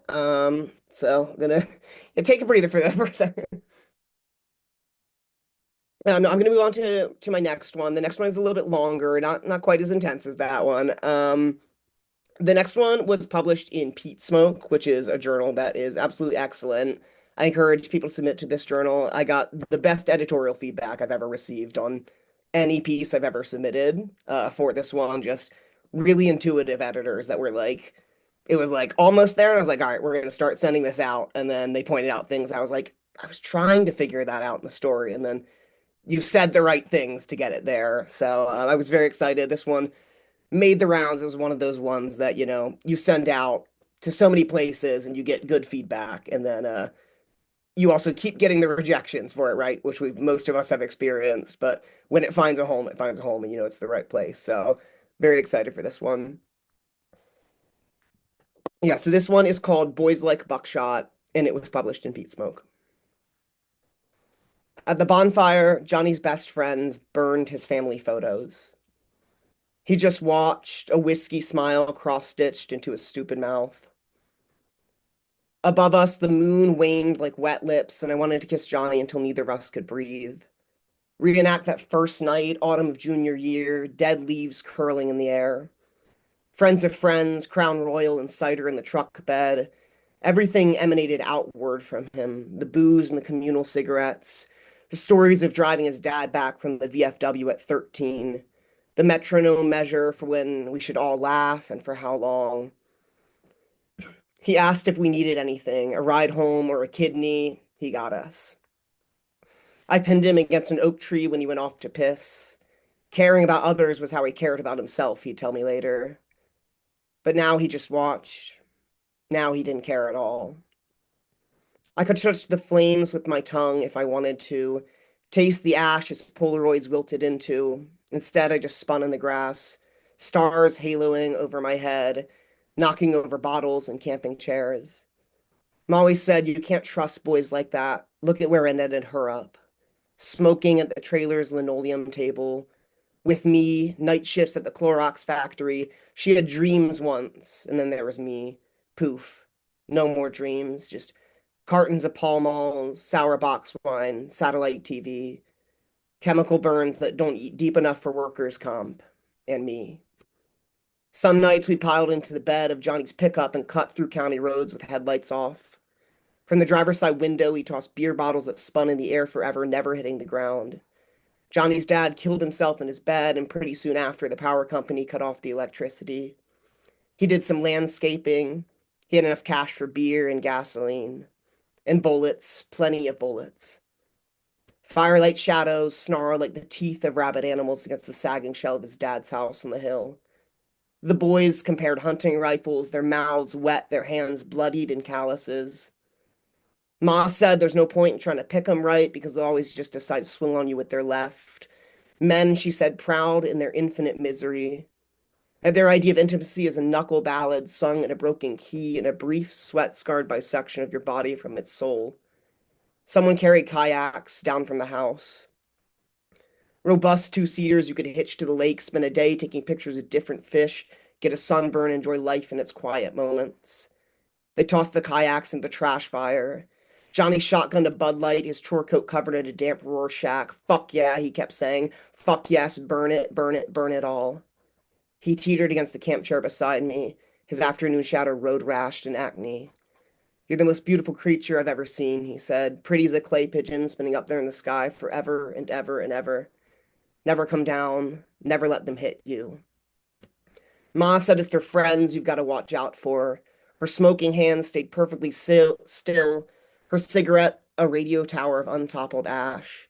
They'll pretend to be nice boys. They'll wear cross necklaces and say ma'am and sir, and then the sun falls down and they put on their coyote faces, all eyes and teeth and prey drive. And quick, you start to remember just how dark it is on a moonless night, how far away all those twinkling stars really are. His friends are faceless amalgams of compact muscle and camo print. They spit frequently, laugh over each other, talk about their father's contracting businesses. When his dad died, they all clapped his shoulder and asked if he wanted to go hunting. Asked if perhaps killing a living thing could help him even the scales, conquer the concept of death itself. He kept smiling, kept saying no, stayed home alone for weeks. I asked him once what he did. Drank beer and stared at the splatter marks above his father's headboard, he said. If you stared at them long enough, you could pick out where each of his thoughts landed, dipped in amber at the moment of buckshot impact with his brain. "I'm sorry," I said. What else was I supposed to say? I kept saying it. "I'm sorry, I'm sorry, I'm so sorry, I'm sorry." Ma told me to never apologize to boys, that the closest thing they understand to an apology is carpet burn on your knees. Would you apologize to a feral dog for its desire to bite you? Don't be a stupid slut. You open the door an inch and suddenly the entire pack is in your house, tearing through the upholstery, chewing the cable line, gorging on dirty panties, starving for meat in any shape they can get it. She took a plastic cup of Chardonnay at me in a barfly salute. "You can hate me all you want," she said. "Hell, hate me so much you look in the mirror and can be happy you don't see any bit of me staring back." "Fuck yes, burn it," Johnny said when his friends began tearing the vinyl siding from his house, tossing it into the fire. Plastic lawn chairs followed, roof insulation that lit up neon green. The air smelled of chemical burns. One of the boys, his jacket patterned like marshlands, pressed the butane bottle into my grip. "Make the bitch scream," he told me. I did what he said because Johnny said his friends are good. Johnny said I can trust them. Johnny said burn it. The fire swelled like Ma's chest before those nights she passed out in the recliner. Punctured lung swells before cowering into itself, ragged and smaller than before. Johnny's friends laughed over him so loud they didn't hear the whimper at the end of each breathless gasp. When he kissed me, his tongue touched my tonsils and stayed there, trying to drink in my gag reflex. A writhing thing is a living thing, and he wanted to do all the living he could stomach. His eyes were open, picking out the patterns on my forehead, trying to seal my thoughts in amber. Finally, someone pulled out the target thrower, but the pigeons they were practicing with weren't clay, small living things, their anemic wings struggling against knots of twine. In between the blast beats of blown out speakers, I could hear the frantic bird song shrivel in their throats. Johnny grabbed the squirt bottle of lighter fluid from my hands and doused the pigeons. I want you to see what beauty looks like in motion, he told me. The targets flew skyward, burning eyes in the night staring down at us. Gunfire rang out in a military salute. Gunfire rang out, his friends firing the chorus of a military salute. Smoldering bits of them came back to the earth like heavy summer rain, settling in the forest where brush fires took root. I spilled cider and Jameson down my chin, bummed a cigarette, let the nicotine chemical burn my taste buds. The boys racked another set of targets, turned the music so loud it sounded like static. Maybe I was just watching them through the satellite TV, burning through a pack, blurring into the night my life already passed by. Or maybe I could take the trailer, put it into the bonfire next, scream in concert with Johnny to burn it all. Ma said, if you love a boy, I must have raised you stupid, must let you slinky down every step of a skyscraper. Their only reciprocation is recoil. Ma said your pops had a silver tongue, sharp enough to open ripe fruit, but soon enough it wouldn't stop with its cutting. Johnny kissed me like someone in love is supposed to, hard, recklessly, a drunk, jabbing tongue, but at the back of his breath I could taste the curdling that crescendoed into my stomach. I wanted so badly to let it stay there. I wanted to digest it and expel it. I wanted so badly to pretend it's not there at all. Ma said if you love a boy, you should strangle him in his cradle. That every boy lives in a perpetual cradle, and our mistake is we start to call it a marriage bed. Ma said if you love a boy, it might already be too late for you, because to love him is to love his father and all their fathers before them, an endless afterimage fired into their guts like buckshot, and you'll spend the rest of your life trying to pick out the pieces. And that's it. Reading that shit and then going, and that's it. Yeah, sorry, that was not the totally correct. First reading. First reading. Yeah, that was my very Not your first. last. Absolutely not your last. I had already kind of had the idea that I'm gonna be doing stuff in Philly, Baltimore later this year, and I will be in touch. Thank you, thank you. Absolutely. We'll Yeah, always. that was phenomenal. Both of them, obviously a bit of a tone switch, Yeah, but a very worthy tone switch. I think I had known that you were gonna be like the heaviest reader of the night. I kind of wanted you up near Wade because even though Wade does go a little bit more humorous, he can kind of tap into that a little bit. yeah, yeah, So hopefully Wade will yeah. not be jarring, but pull us back into the good times a little bit. We can book in Um, Hannah and then wait around me. Hopefully, we'll that get some was that time was back. really great though. Yeah, our so obviously like everybody knows Sarp and people know Hannah. I'm really excited that both Rania and yourself have come with just like these incredible sets that are hopefully getting people's attention as to why people should be paying attention to both of you in very kind of different spaces, but yeah, Yeah, I'm very happy. thank you. I think Wade is back. I'm gonna pass things over to Wade, and then we're gonna figure out how we're gonna do Tyler in our kind of our mystery slot, our new mystery slot. But yes, I'm gonna hand things over to Wade Harris right now. Wade, you there? Is he even here anymore? I It is. think earlier he said he had to go, I like, thought check, he came back. Okay. oh, okay. No. Okay. I'm checking the chat now. I thought I saw something. Yeah, I think Raniya is right. He Oh no, came he needs to back and bow then out. he said Okay. again, yeah, I yeah. saw him back. Okay.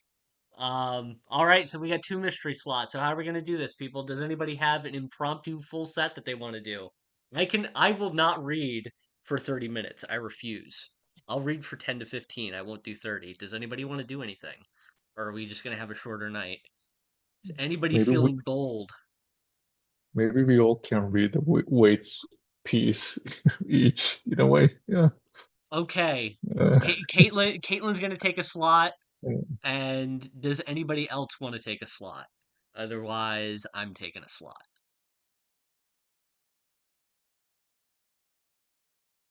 All right. Um, Short. Oh, yeah. So definitely we're gonna do open mic, and even people who've done like full sets, they can do something short towards the end. I guess what I'll say is I will go ahead and go, then we'll do Caitlin, and then we'll close off with Tyler, if everybody's cool with that. A little bit more ramshackle this evening than usual, but we're gonna make it work.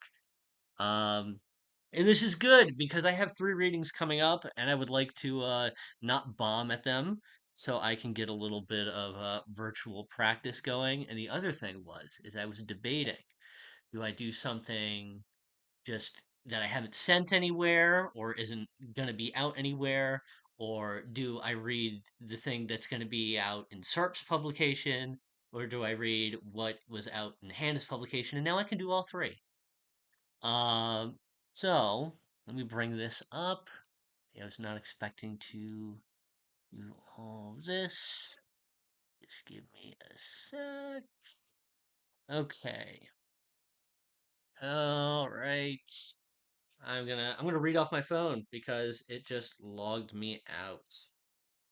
Okay. So the first one that I am going to read is called Uncleash. And if you have I'm getting a billion notifications about another announced event. So that is also fun. Got all sorts of things going on. Unleash. There we go. All right. This one was out at Militant Grammarian. I was working a soul squishing job as a paralegal for an evil accident lawyer named Timothy Scrimshaw, the North Delaware hacksaw.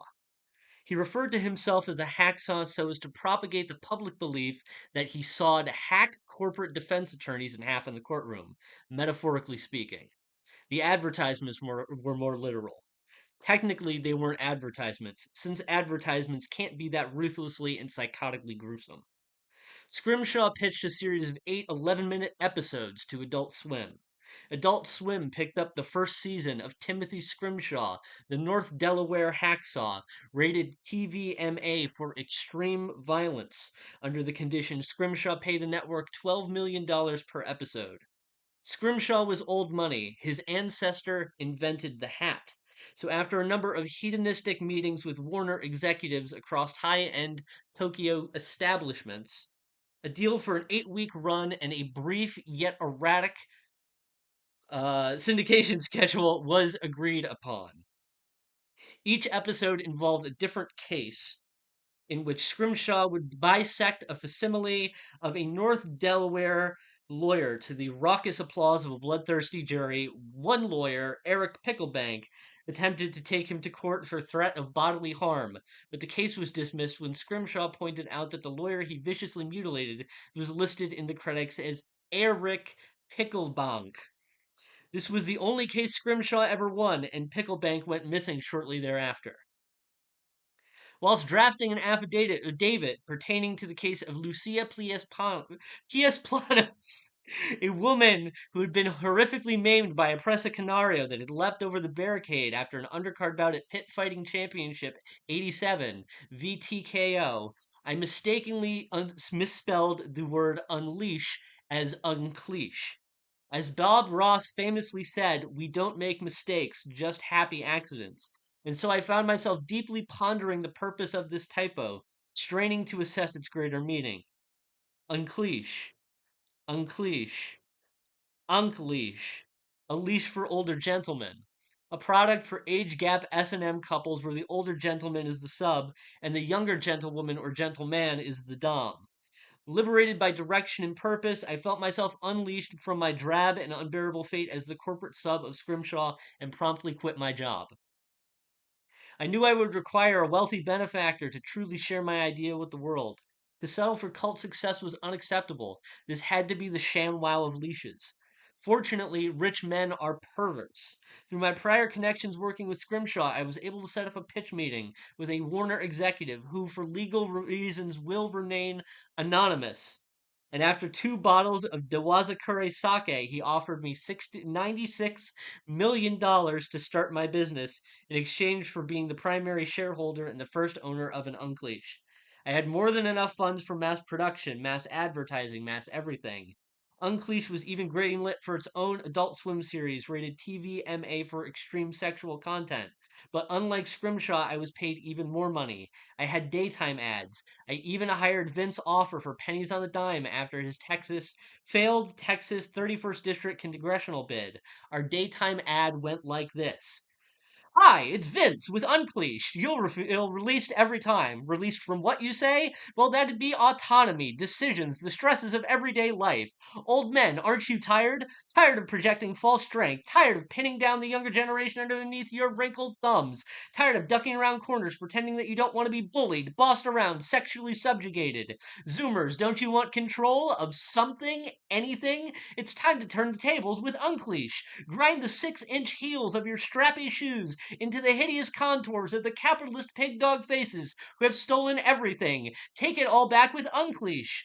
Vince Offer strips down to a pair of tidy whities and gets on all fours. A scantily clad woman, 1/3 his age, enters stage right and wraps the Unleash around his neck.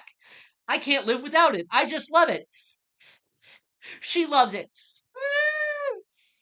This is a product for everyone. Call 1-800-UNCLEASE. Our product name is one letter too long.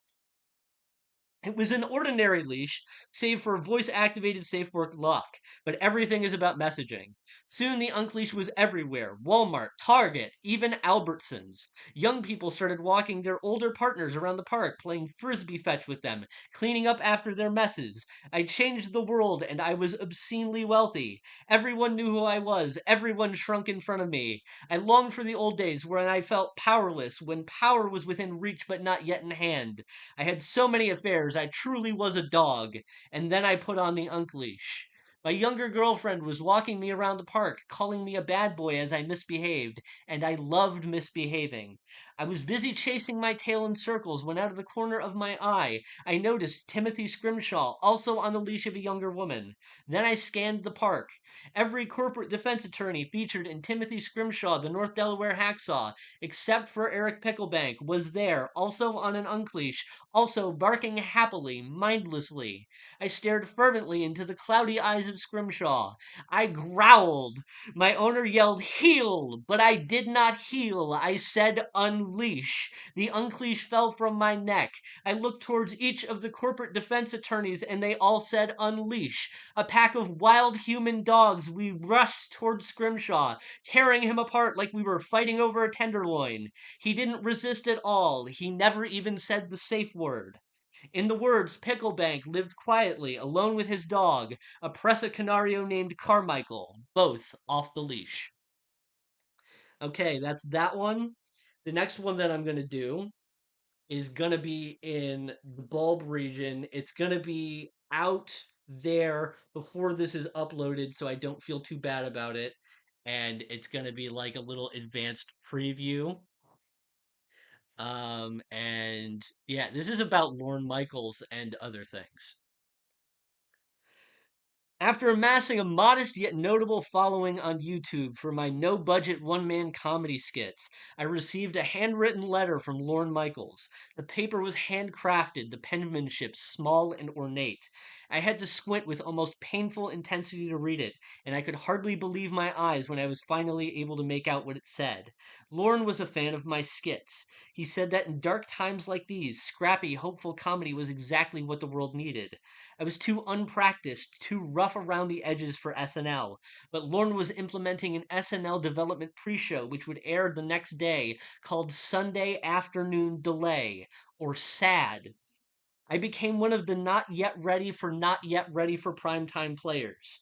Me and my fellow SAD castmates were to load the bases so the sluggers on the SNL cast could go out and hit a grand slam. Lorne was a big baseball guy, Red Sox fan, but you didn't hear that from me. Warm 'em up, don't burn 'em out, he'd say. So when I pitched to Lorne, I pitched center steady. No curves or knuckleballs, just polite chuckleballs. I'd go out and do some mediocre impression of some guy who was in the news that week and who'd be out the next. But we loaded the bases, we did our job.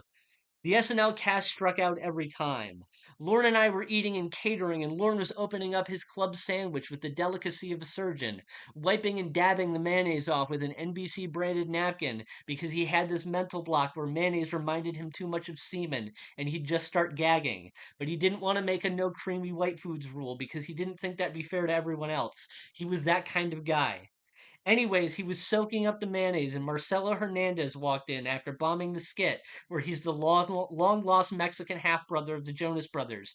And Lorne turned red faster than a Humboldt squid, and he grabbed Marcelo by the neck and just started shaking him, screaming, "You can't even hit the ball! The ball was on the tee, and you can't even hit the ball! How are we supposed to win the series with swings like that?" Me and my fellow sad mates, we were scared out of our wits, but we were sympathetic to Lorne. We all took comedy very seriously. And Marcelo should have had that one. It really was on the tee. I was futzing around the halls of Studio 8H a few days later, and an assistant passed me a note on small handcrafted decorative paper with minuscule lettering. I nearly gave myself an aneurysm trying to read it, but it said, "Meet me in the boiler room. Come alone. Also bring me coffee. You know how I like it. No creamer, no soy milk, 5 sugars. Heart emoji." I wove my way through the labyrinthine hallways and corridors, made my way to the boiler room, to Lorne. The room was dark, but I could see Lorne's silhouette beckoning beside a barrel or some vat. "Come," he whispered fatherly. "Bring me that bean juice." I walked gingerly towards Daddy Lorne, and as I went to hand over his cup of joe, he dropped to a knee and drove his shoulder into my hip. He hoisted me up and dunked me headfirst into the vat. He shook me like he was trying to dry a towel, but the towel was in a salty bath. After a couple grueling minutes, he relented. I didn't know what to say, but Lorne said, "I've been waiting for someone like you, harvesting the tears of the sketch writers for a moment like this. You have been reborn as Joke Man. Only you can save comedy." He moved towards the back wall, fumbling around for an indent. He smashed the divot with his wrinkled mitt.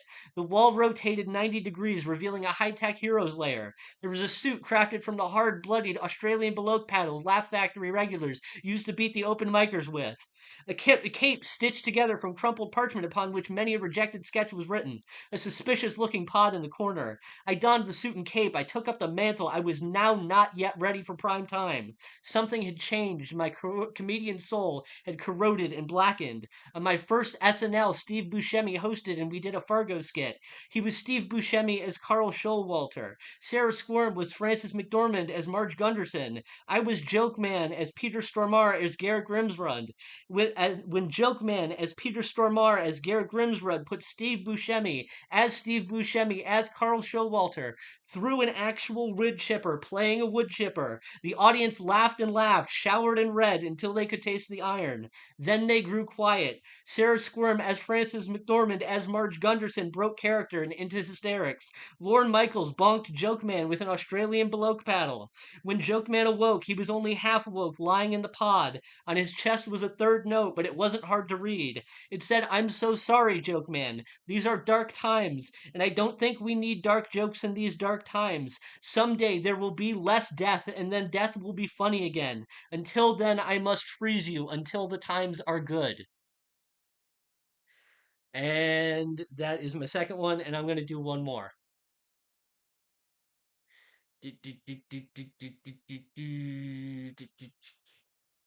Okay, I'm gonna do one called Only Friends. It's a little sadder. It's a little less silly. Okay. A little silliness in it, but mostly sad. I'm not a porn addict, okay? If this was about that, there are thousands of sites where I could check out all manner of bizarre and fantastic stuff. I'm not even trying to deny that I'm a pervert, because I am. It just feels important to clarify exactly what this specific thing was. Meeting new people is hard. You're in your late 30s and you're busy as hell, and all your old friends are busy as hell, and there's no real work culture anymore. I go to a punk show on the weekend over at Scrimley's and I have fun, you know? I don't talk to anyone. Everyone's already talking or hiding, and I'm hiding. It's like asking a rabbit to approach another rabbit when we see everyone as a lion. Apps suck. I'm not opposed to dating, but it's not really the point. Some of the apps are more friend oriented, and that's cool, but it just ends up feeling like Facebook. People want to see a number go up. They want a quantifiable measurement for their likability potential. Connection is a theoretical prospect. Effort is viewed as a loss opportunity. No one wants to actually trade in the emotional stock market. The fantasy of striking it big is what's sustainable. I subscribed to a girl's OnlyFans, just one. Algorithm shoved her in my face, I guess. Mid-20s. Her face carried a sort of sad friendliness to it. She was cute, but that's not really the point. She seemed safe. A fellow rabbit, I could see it as a rabbit. Her stuff was softcore, solo, amateur, human. I think the only thing I wanted was to feel something close to human. I was willing to pay for that. Her name was Onyx Black. Obviously not really, just a performer name. I thought it was incredibly dumb in a sort of adorable way, and I teased her about it the first time I messaged her. She wasn't defensive at all, but she didn't kiss my ass either.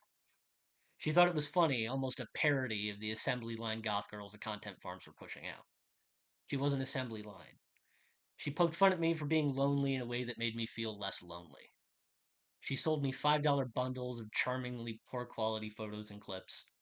I want to tell you how beautiful she was, how her neck seemed to stretch so long, how she always turned her head to the left at a very specific angle as she slid her slender manicured fingers inside herself, the way her toes curled but not all at once, instead cascading as though they were playing runs on a small invisible piano, the way her black hair draped over her breast, the blotchy birthmark just above her right hip bone, shaped like a chocolate baby elephant melting against her fair skin. I want to say more. Her favorite film was Invasion of the Body Snatchers, the '56 one with Kevin McCarthy. The Donald Sutherland one was just a little bit too hopeless for her liking. She was raised by two moms, and she had a little brother in high school who wanted to be an astronaut. She wanted to save up for a van and travel the States. She was interested in getting into nail tech professionally, and she wanted to try streaming games, but she was afraid she wasn't interesting enough to be anything but naked. That's what her ex told her, anyways. I told her to add a capture card to her wish list, and I bought it for her. I eventually asked her what her real name was, and she locked it behind a $20 post. I said, I'm not paying to know who you actually are, and she said, yes, you are, but my name is redacted. After a bit longer, we exchanged numbers, addresses. We played Baldur's Gate 3 together. She was a druid, and I was a necromancer. After a while longer, she stopped messaging. Well, she'd send more photos and clips, but not new ones, and when she messaged on OnlyFans, it was off. She stopped answering texts. We stopped playing together. I figured she'd just gotten bored with me, like most people do. I knew she lived in Vegas, though. I took an extended weekend. I could just say I was in town, try to play it cool. When I knocked on the door to her apartment, a teenage boy answered. He looked a bit like a very, very young Gerard Way. Who are you? I told him my name and asked if I had the right place, if this is where she lived. Fuck, he muttered. Come in. He told me she was gone. Wouldn't say how or why. I asked him if he was her little brother, the one who wanted to become an astronaut. Yeah, he said. Not sure that's going to pan out, though. He glanced over towards a handgun lying on a desk in the corner of the room. Wait, I said. How's her account still active? That's me, he said. Maybe I want to keep her alive somehow. Maybe I need the money. That's fucked. I'm the one who filmed her. Don't give me that shit. He booted up a PS5 and flipped over to the Baldur's Gate 3 icon. Want to play? I nodded yes. He played as his sister's druid and I played my necromancer. She wild-shaped into a saber-toothed tiger and got herself killed. I couldn't bring her back. She was more of a healer than I was. I didn't have Revivify, and all of my stuff only worked on the undead. And that's my last one. All right. And now I shall be passing things over to Caitlin. Sorry for shoving myself into the lineup there, but we had some gaps. Sorry. Okay. Your Okay. turn, Caitlin. All right. The story is called The Thing About Babies. Molly had always been embarrassed by the fact that she had a fear of babies. Ever since she could remember, something about them gave her the creeps. She often wondered if, when she was a baby, whether she was also afraid of herself. but since her earliest memories only began when she was about 4 years old, she would never know. When she was in college, it was a minor issue, as she rarely came across any babies in her day-to-day life. After all, babies were not allowed to take undergraduate classes or live in college dormitories. They could not attend frat parties or eat at pizzerias at 2 o'clock in the morning. When she reached legal drinking age, she spent most of her free time hanging out with friends at bars and going to concert venues that were packed with human beings, none of whom were babies. It was not until she turned 26 years old that her friends began to have children. The first of her friends to get pregnant was her best friend, Sarah. Knowing that a baby was inevitably coming into her life, Molly tried to get used to the idea of being in the same room as one.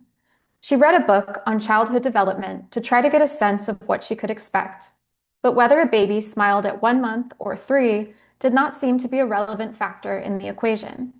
She forced herself to watch the movie Boss Baby, which she had to admit was quite adorable, but conceded that this was probably a waste of her efforts, since animated babies look nothing like real human babies. Furthermore, they cannot hold jobs and thus cannot be the bosses of anything. Molly knew that this fear was something that she needed to conquer, but she did not know how she could do so unless she got to the root of the problem. What was it about babies that scared her so much? She knew, of course, that babies were simply humans who had not been alive for very long. She was certain that if a baby ever tried to fight her, she would obviously win. Though she wasn't very tall, a baby would barely be able to curl its little hands into a fist, let alone throw a good right hook. Then came the day of reckoning, when Molly met Sarah's son for the first time. As she held him in her arms and gazed into his big, innocent eyes, Molly could not shake the feeling that he knew her darkest secret, the one that, if others knew, could result in at least 5 to 25 years in prison. She knew that if push came to shove, she could claim the shove was self-defense. But in her heart of hearts, she knew that when her high school boyfriend's body had crumpled at the foot of the stairs, she took her sweet time before dialing 911. Though it was ultimately ruled a tragic accident, the baby could see right through her. Yes, that was it. Babies, she finally understood, carried with them all the secrets of the universe. That's that one. And you said I could read the 1,000-word story too? Right, okay. So this one is called There's a Bear in Party City. Ziggy was working the cash register at Party City when the 100th customer of the day walked through the doors. The canisters that had been rigged to motion detector sensors exploded in unison, and confetti rained down from the white popcorn ceiling. As an employee for over 5 years, Ziggy could recite the prepared promotional spiel in his sleep. But when he turned to congratulate the customer, he saw that it was actually a bear, and a big one at that. The bear stood on its hind legs, bewitched by the tiny bits of confetti that settled into its thick brown fur. It twirled around, trying to catch them on its tongue like a child catching snowflakes. Meanwhile, Ziggy felt his legs nearly buckle in fear, but still managed to squeak out, "Welcome to Party City, you're our 100th customer." Still on his hind legs, the bear began to walk around in circles, as if in celebration of its good luck. Ziggy looked on in amazement. Perhaps this was a professional dancing bear escaped from a traveling circus. The rest of the store erupted into screams, with customers abandoning their shopping carts and hightailing it out the sliding glass doors and into the parking lot. But Ziggy pressed on with his speech. "As our 100th customer, you get a free cupcake. Did you know that you can purchase a dozen vanilla or chocolate cupcakes for the low price of $15.99? The bear dropped down to all fours and slowly moved closer, so close that Ziggy could feel its hot, humid breath blowing air against his face. He backed up, taking tiny, timid steps, until he bumped up against the cupcake display. He turned his torso while trying to keep his neck facing forward in order to reach the cupcakes without taking his eyes off the bear. Once the vanilla cupcake with funfetti sprinkles was safely in Ziggy's grasp, the bear snorted and growled. "Not a vanilla fan, I take it? How about chocolate?" Ziggy was feeling lightheaded, the fluorescent light smudging into haze, but then the bear gave him a vigorous nod. "That's a yes to chocolate?" The bear nodded again, so Ziggy, gaining confidence at how well this interaction was going, allowed himself to turn fully to face the cupcake case. He found the best-looking double chocolate cupcake with brownie bits sprinkled on top of the icing and presented it to the bear on a red and white paper napkin. Looking around the store, Ziggy realized that everyone else had managed to escape, leaving only him and the bear. He didn't get paid enough for this, but what else could he do? When push came to shove, he defaulted to the same mode of being, a faux-friendly politeness that ensured he wouldn't ruffle the feathers of whatever customers came his way. You'd think someone planning a party would be in a pleasant mood, but it actually seemed to be quite the opposite. There was the mother planning a birthday party for her 2-year-old son, who wouldn't get off the phone even when it was her turn at the register. That doesn't go with the theme, David. It doesn't make any sense to have a magician at a dinosaur party. What's he going to do? Pull a pterodactyl out of a hat? That was nothing compared to the man who was planning a 90th birthday party for his father and had ordered 90 helium balloons for the occasion.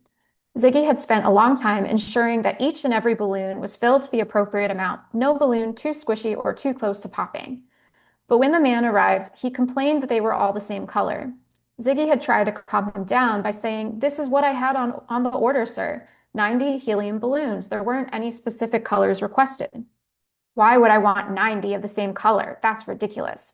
"No, I obviously meant 90 different colors." Ziggy's momentary reminiscing was interrupted by the sound of slurping. The bear had devoured the cupcake, napkin and all, right out of his hand and had begun to lick it clean. "Did you like it? It looks like you liked it." The bear bowed its head down politely as if to say thank you. "See, if all my customers were like you, I'd be in a much better headspace. Did you know that yesterday someone yelled at me for 2 hours? 2 straight hours they yelled at me because they thought the decorations for their gender reveal party were too basic. But we only have so many blue and pink things. Maybe they're the ones who are basic." The bear looked wide-eyed back at him. Sorry, I'm ranting too much here, but I think you're right. I have to quit this job or I'm going to go crazy." Ziggy paused for an appropriate amount of time to gauge the bear's response. "That's easy for you to say. You're just a bear. You don't have to worry about paying bills. My rent went up over $300 a month this year. You wouldn't understand. It doesn't cost you anything to live in the circus." The bear let out a soft growl, offended by the accusation. "Oh, sorry," said Ziggy. "My mistake. I guess you're a wild bear then? Well, living outside in the forest is free too." Another long pause, and Ziggy's face broke into a wide grin. "You really mean it? I can come live with you?" The bear turned itself around and leaned over, offering Ziggy a piggyback ride. Ziggy, imagining a new life off of the grid in the woods where he'd never have to worry about grumpy customers or expensive apartment rents, happily jumped on top. The bear took off with Ziggy on its back, running out the doors of Party City, through the caution tape and temporary barricades put up by the police department, and straight towards the forest, while a news crew filmed Ziggy's final escape. On the 10 o'clock news, they aired a clip of Ziggy and the bear riding off into the horizon, the sunset dazzling against the bear's brown fur. That's it.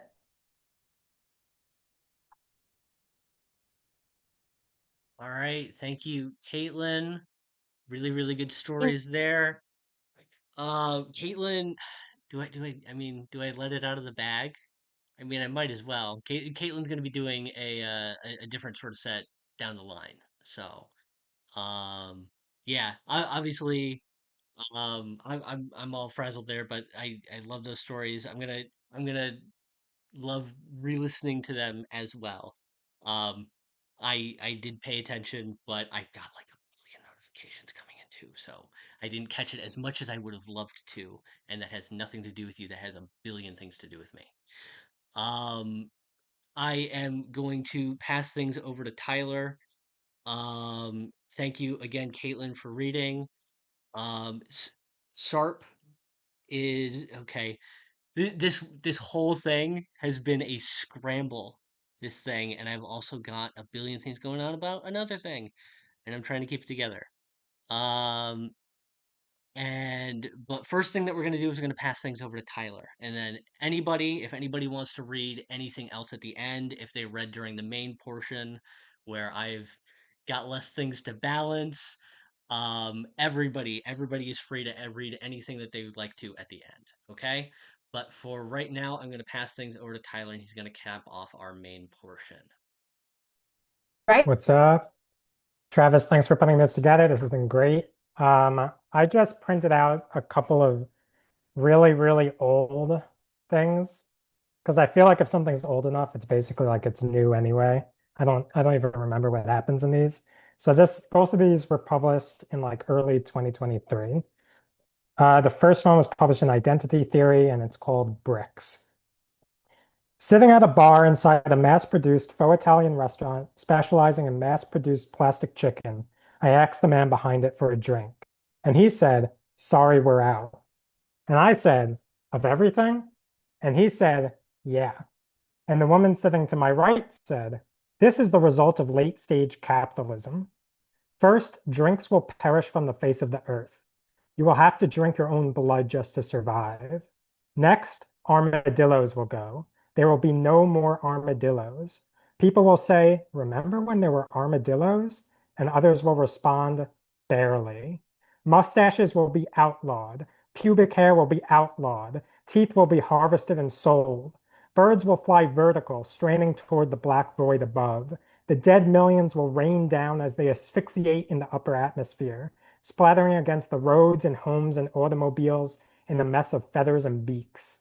On the televisions, nothing will play but repeating photos of dirt, brown dirt, black dirt, beige dirt, sometimes, if we are lucky, tan dirt. Plants will stop engaging in photosynthesis of their own accord.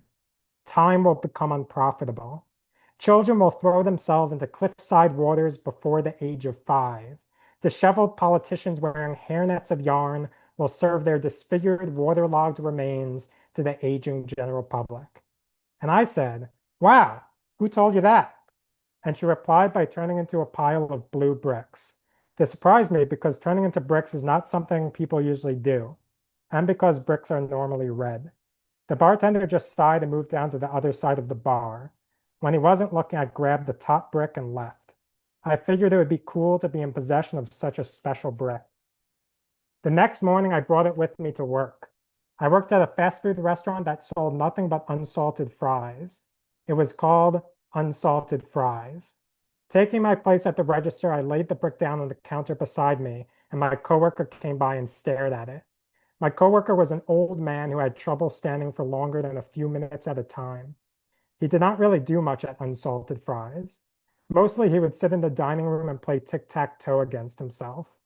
After staring at the brick for 10 minutes, he said, "Where did you get this fabulous item?" And I told him it used to be part of a woman.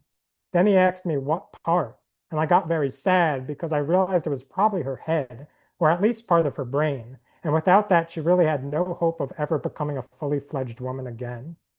I lied and told him it was her toe. He approved of taking a woman's toe. I thought of returning the brick to the bar, but my coworker loved it so much, kissing it and rubbing it and telling it stories, that I just could not part with the thing. At the end of our shift, he said, "I think this brick can run for president."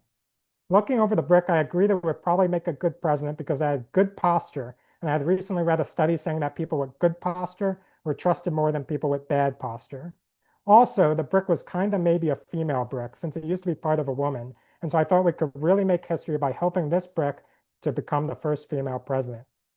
The old man and I agreed it would be nice having a blue female brick president with good posture to fight for us in the White House. We thought the brick could improve our lives. The next day, I hung a closed sign on the door so no customers would bother us. The old man brought in some computer paper and pencils and markers and crayons, and we drew tons of different campaign posters. For example, one was a picture of a brick drawn with blue marker. For another example, one was a picture of a brick drawn with blue crayon. For another example, one was a picture of a brick drawn with blue colored pencil. We taped these posters to the front of Unsalted Fries. Within days, the media was reaching out with requests to interview. We sat with the brick as it answered questions from the Dorset High School Gazette. The brick answered the questions by not saying anything.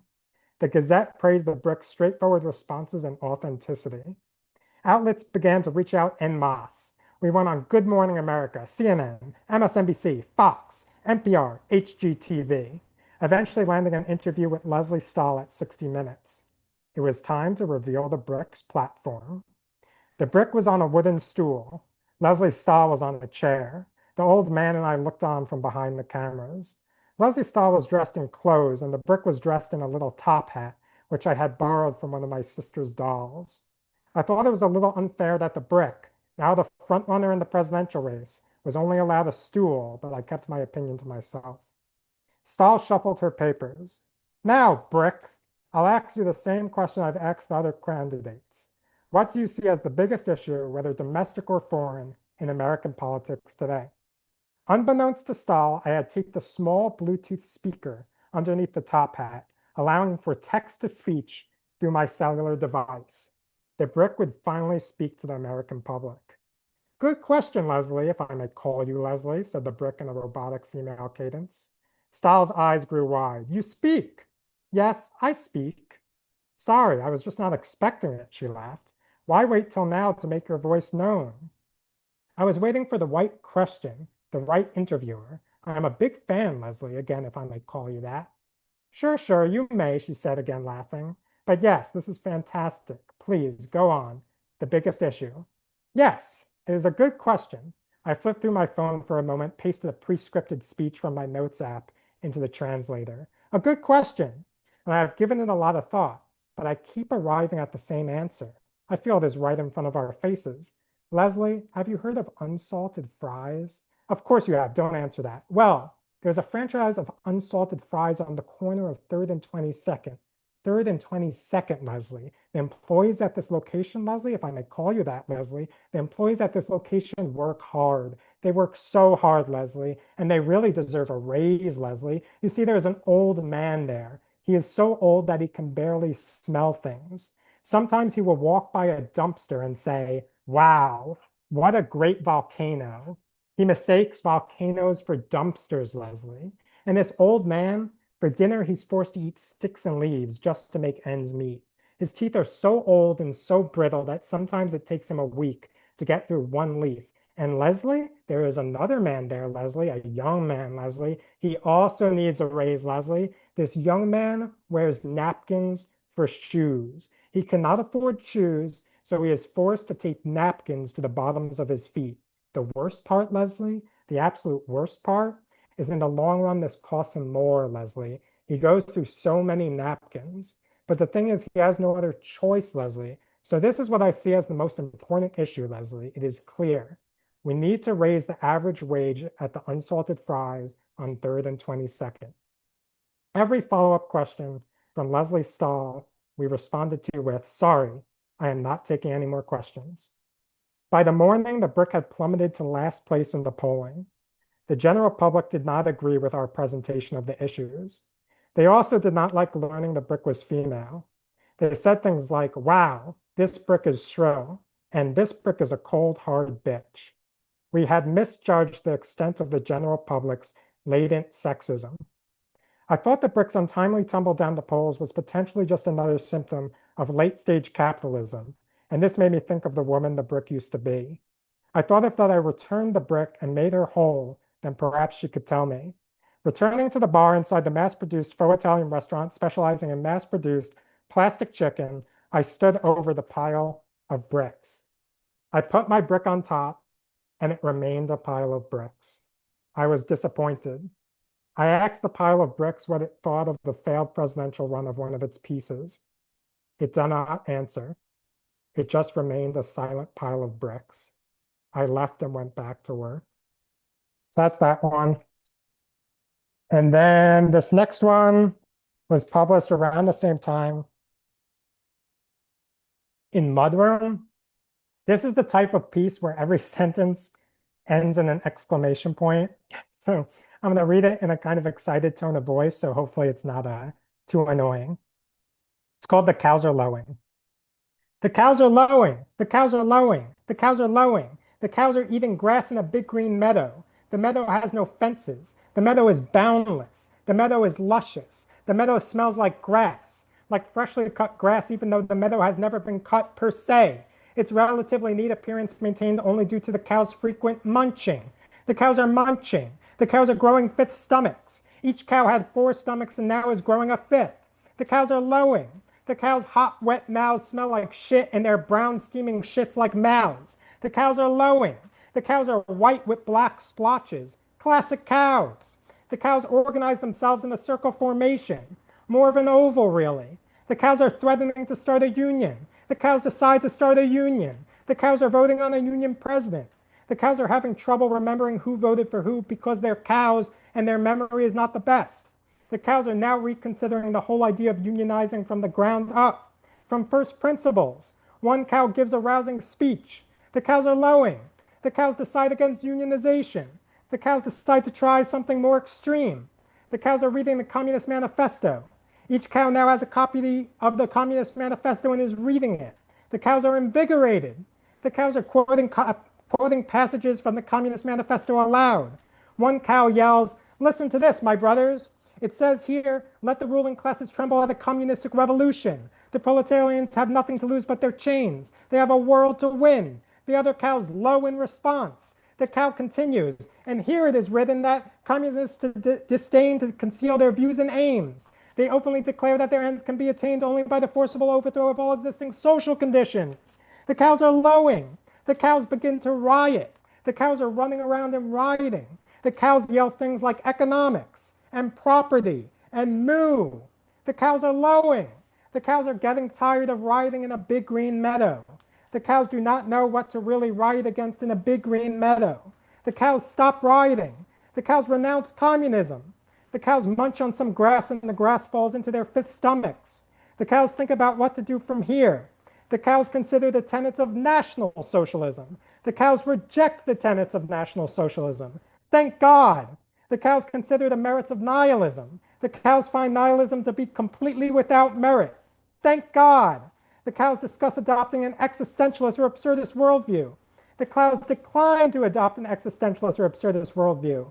Thank God. The cows consider Stoicism, Epicureanism, and many other practical philosophies in rapid succession. The cows say, no thanks. Thank God. The cows dismiss religion in all its flavors. Oh, yes. The cows deny God in all its forms. Yippee-ki-yay. The cows reject the entire history of philosophical and religious thought, deeming there to be absolutely nothing of importance in the entire history of philosophical and religious thought. Holy smokes! Zoinks! The cows turn to literature. The cows are reading the literary canon. The cows are disappointed in the lack of cow and cow-like protagonists within the literary canon. The vast majority of cow and cow-like protagonists have been relegated to children's books, such as Lisa Wheeler's 2002 picture book, Sailor Moo, Cow at Sea, but the cows do not know this, and it is unclear how they would react to this information, even if they did. Probably they wouldn't like it. The cows are also disappointed in the lack of cow authors, precisely 0 of them, to be found in the literary canon. The cows are now eating the literary canon. The cows are now shitting the literary canon. Their literary canon shit smells like Taco Bell beef that's been festering in a cow's open mouth for many years. The cows are lowing. The cows have now rejected all forms of abstract thought. The cows are filing out the paperwork to open a Taco Bell franchise in their meadow. The cows open a Taco Bell franchise in their meadow. Some cows stand behind grills and some at cash registers and some in line waiting to order. One cow stands at the drive-thru window and is wearing an outdated off-black headset. The headset looks like it could be from 1992. The cashier cows are handing out nacho cheese Doritos Locos Tacos. They are handing out Taco Bell Cinnabon Delights. They are handing out paper straws and plastic cups, all for mere hooffuls of grass. The cows are lowing. The cows are happy. The cows are lowing. And that's all.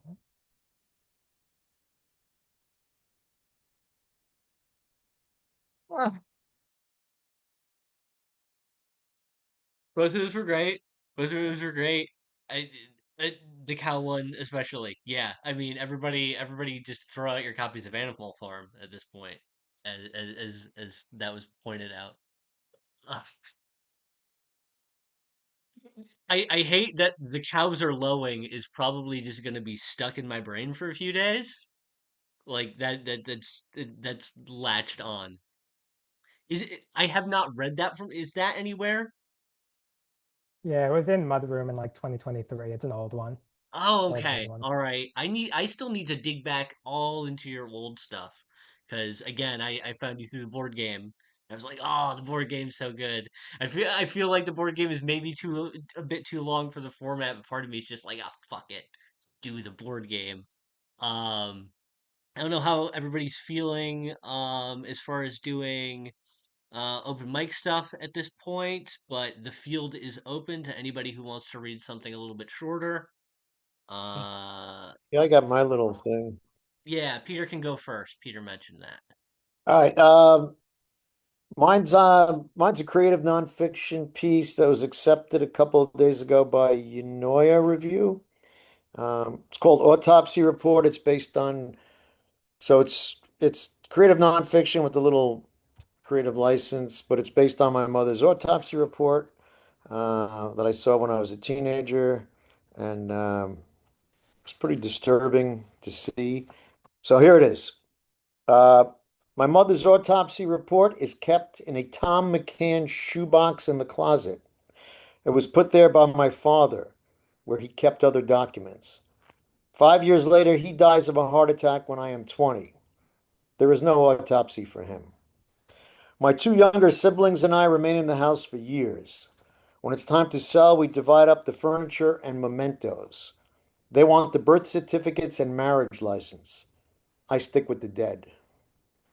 The autopsy report begins with this 45-year-old white female presented in April 1975 with an abscess of the left axilla. I don't know what an axilla is. She's listed as a housewife. Time of death, 11:38 a.m. There's 3 pages of multisyllabic, unpronounceable medical nomenclature. I attempt to pronounce some of the words. I don't make it. My mother is red hair and fair skin and abundant laughter. She is not hepatosplenomegalia. My mother browns garlic for sauce on Sunday mornings. She is not salpingo rectamia. My mother reads romance novels and cries during black and white love stories on television. She is not myelomonocytic leukemia. It's like hell's version of the Bible. Satan's lost souls pecking away on typewriters, so burned out on LSD and satiated from orgies that the arcane etymology they've conjured up makes single syllable biblical words like faith and prayer impotent against the Moby Dick of clinical jargon. My mother endured those dreaded words, incapacitating her body for 2 years while I stared at girls in school and avoided the bully and struggled with homework and played guns in the woods with Daisy air rifles from Sears and imitated death scenes from movies. I visited the cemetery after the sale of the house. The shoebox is on the front seat. At the gravesite, my parents are buried one on top of the other. It's spring. Somehow nature defies autopsy reports. Cold, dead buds of winter transmuted back to vibrant flowers and leaves to nurture animals and insects, regenerating continuous cycles of rebirth. The day my mother died, we were reading the play Our Town in school, a play about the cycles of life.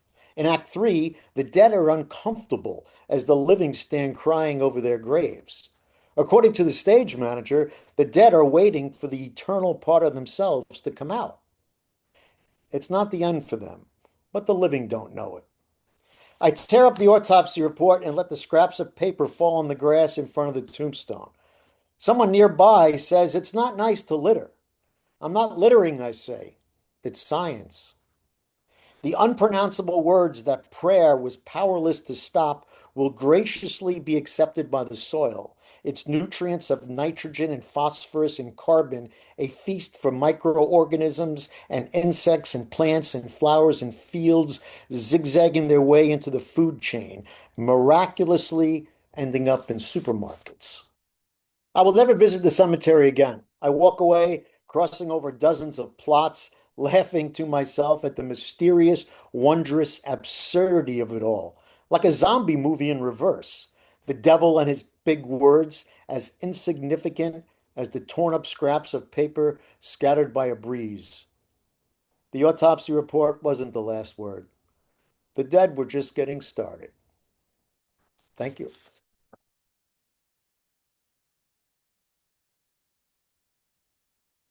Very good, very powerful. Yeah, Looking forward to seeing that one in Unoya.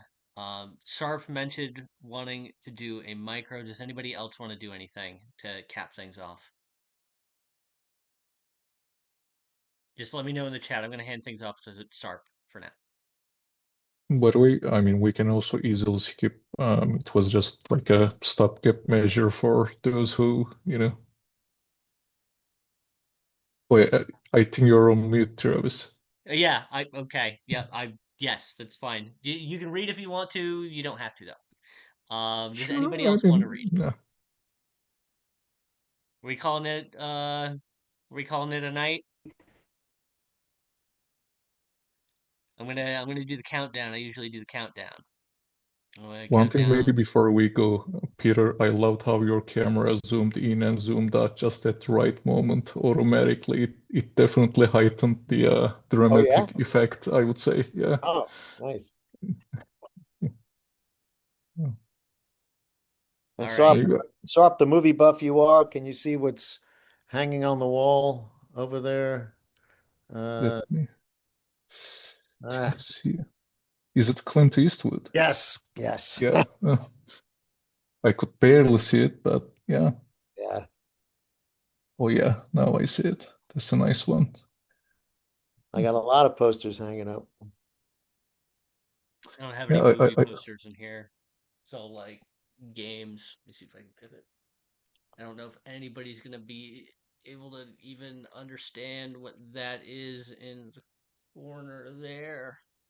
Does anybody know what that is? Is anybody nerdy enough to know what that is? oh, not really. No, No, no. Okay, all right. Romancing no, Saga 2. Romancing Saga 2. Um, yeah.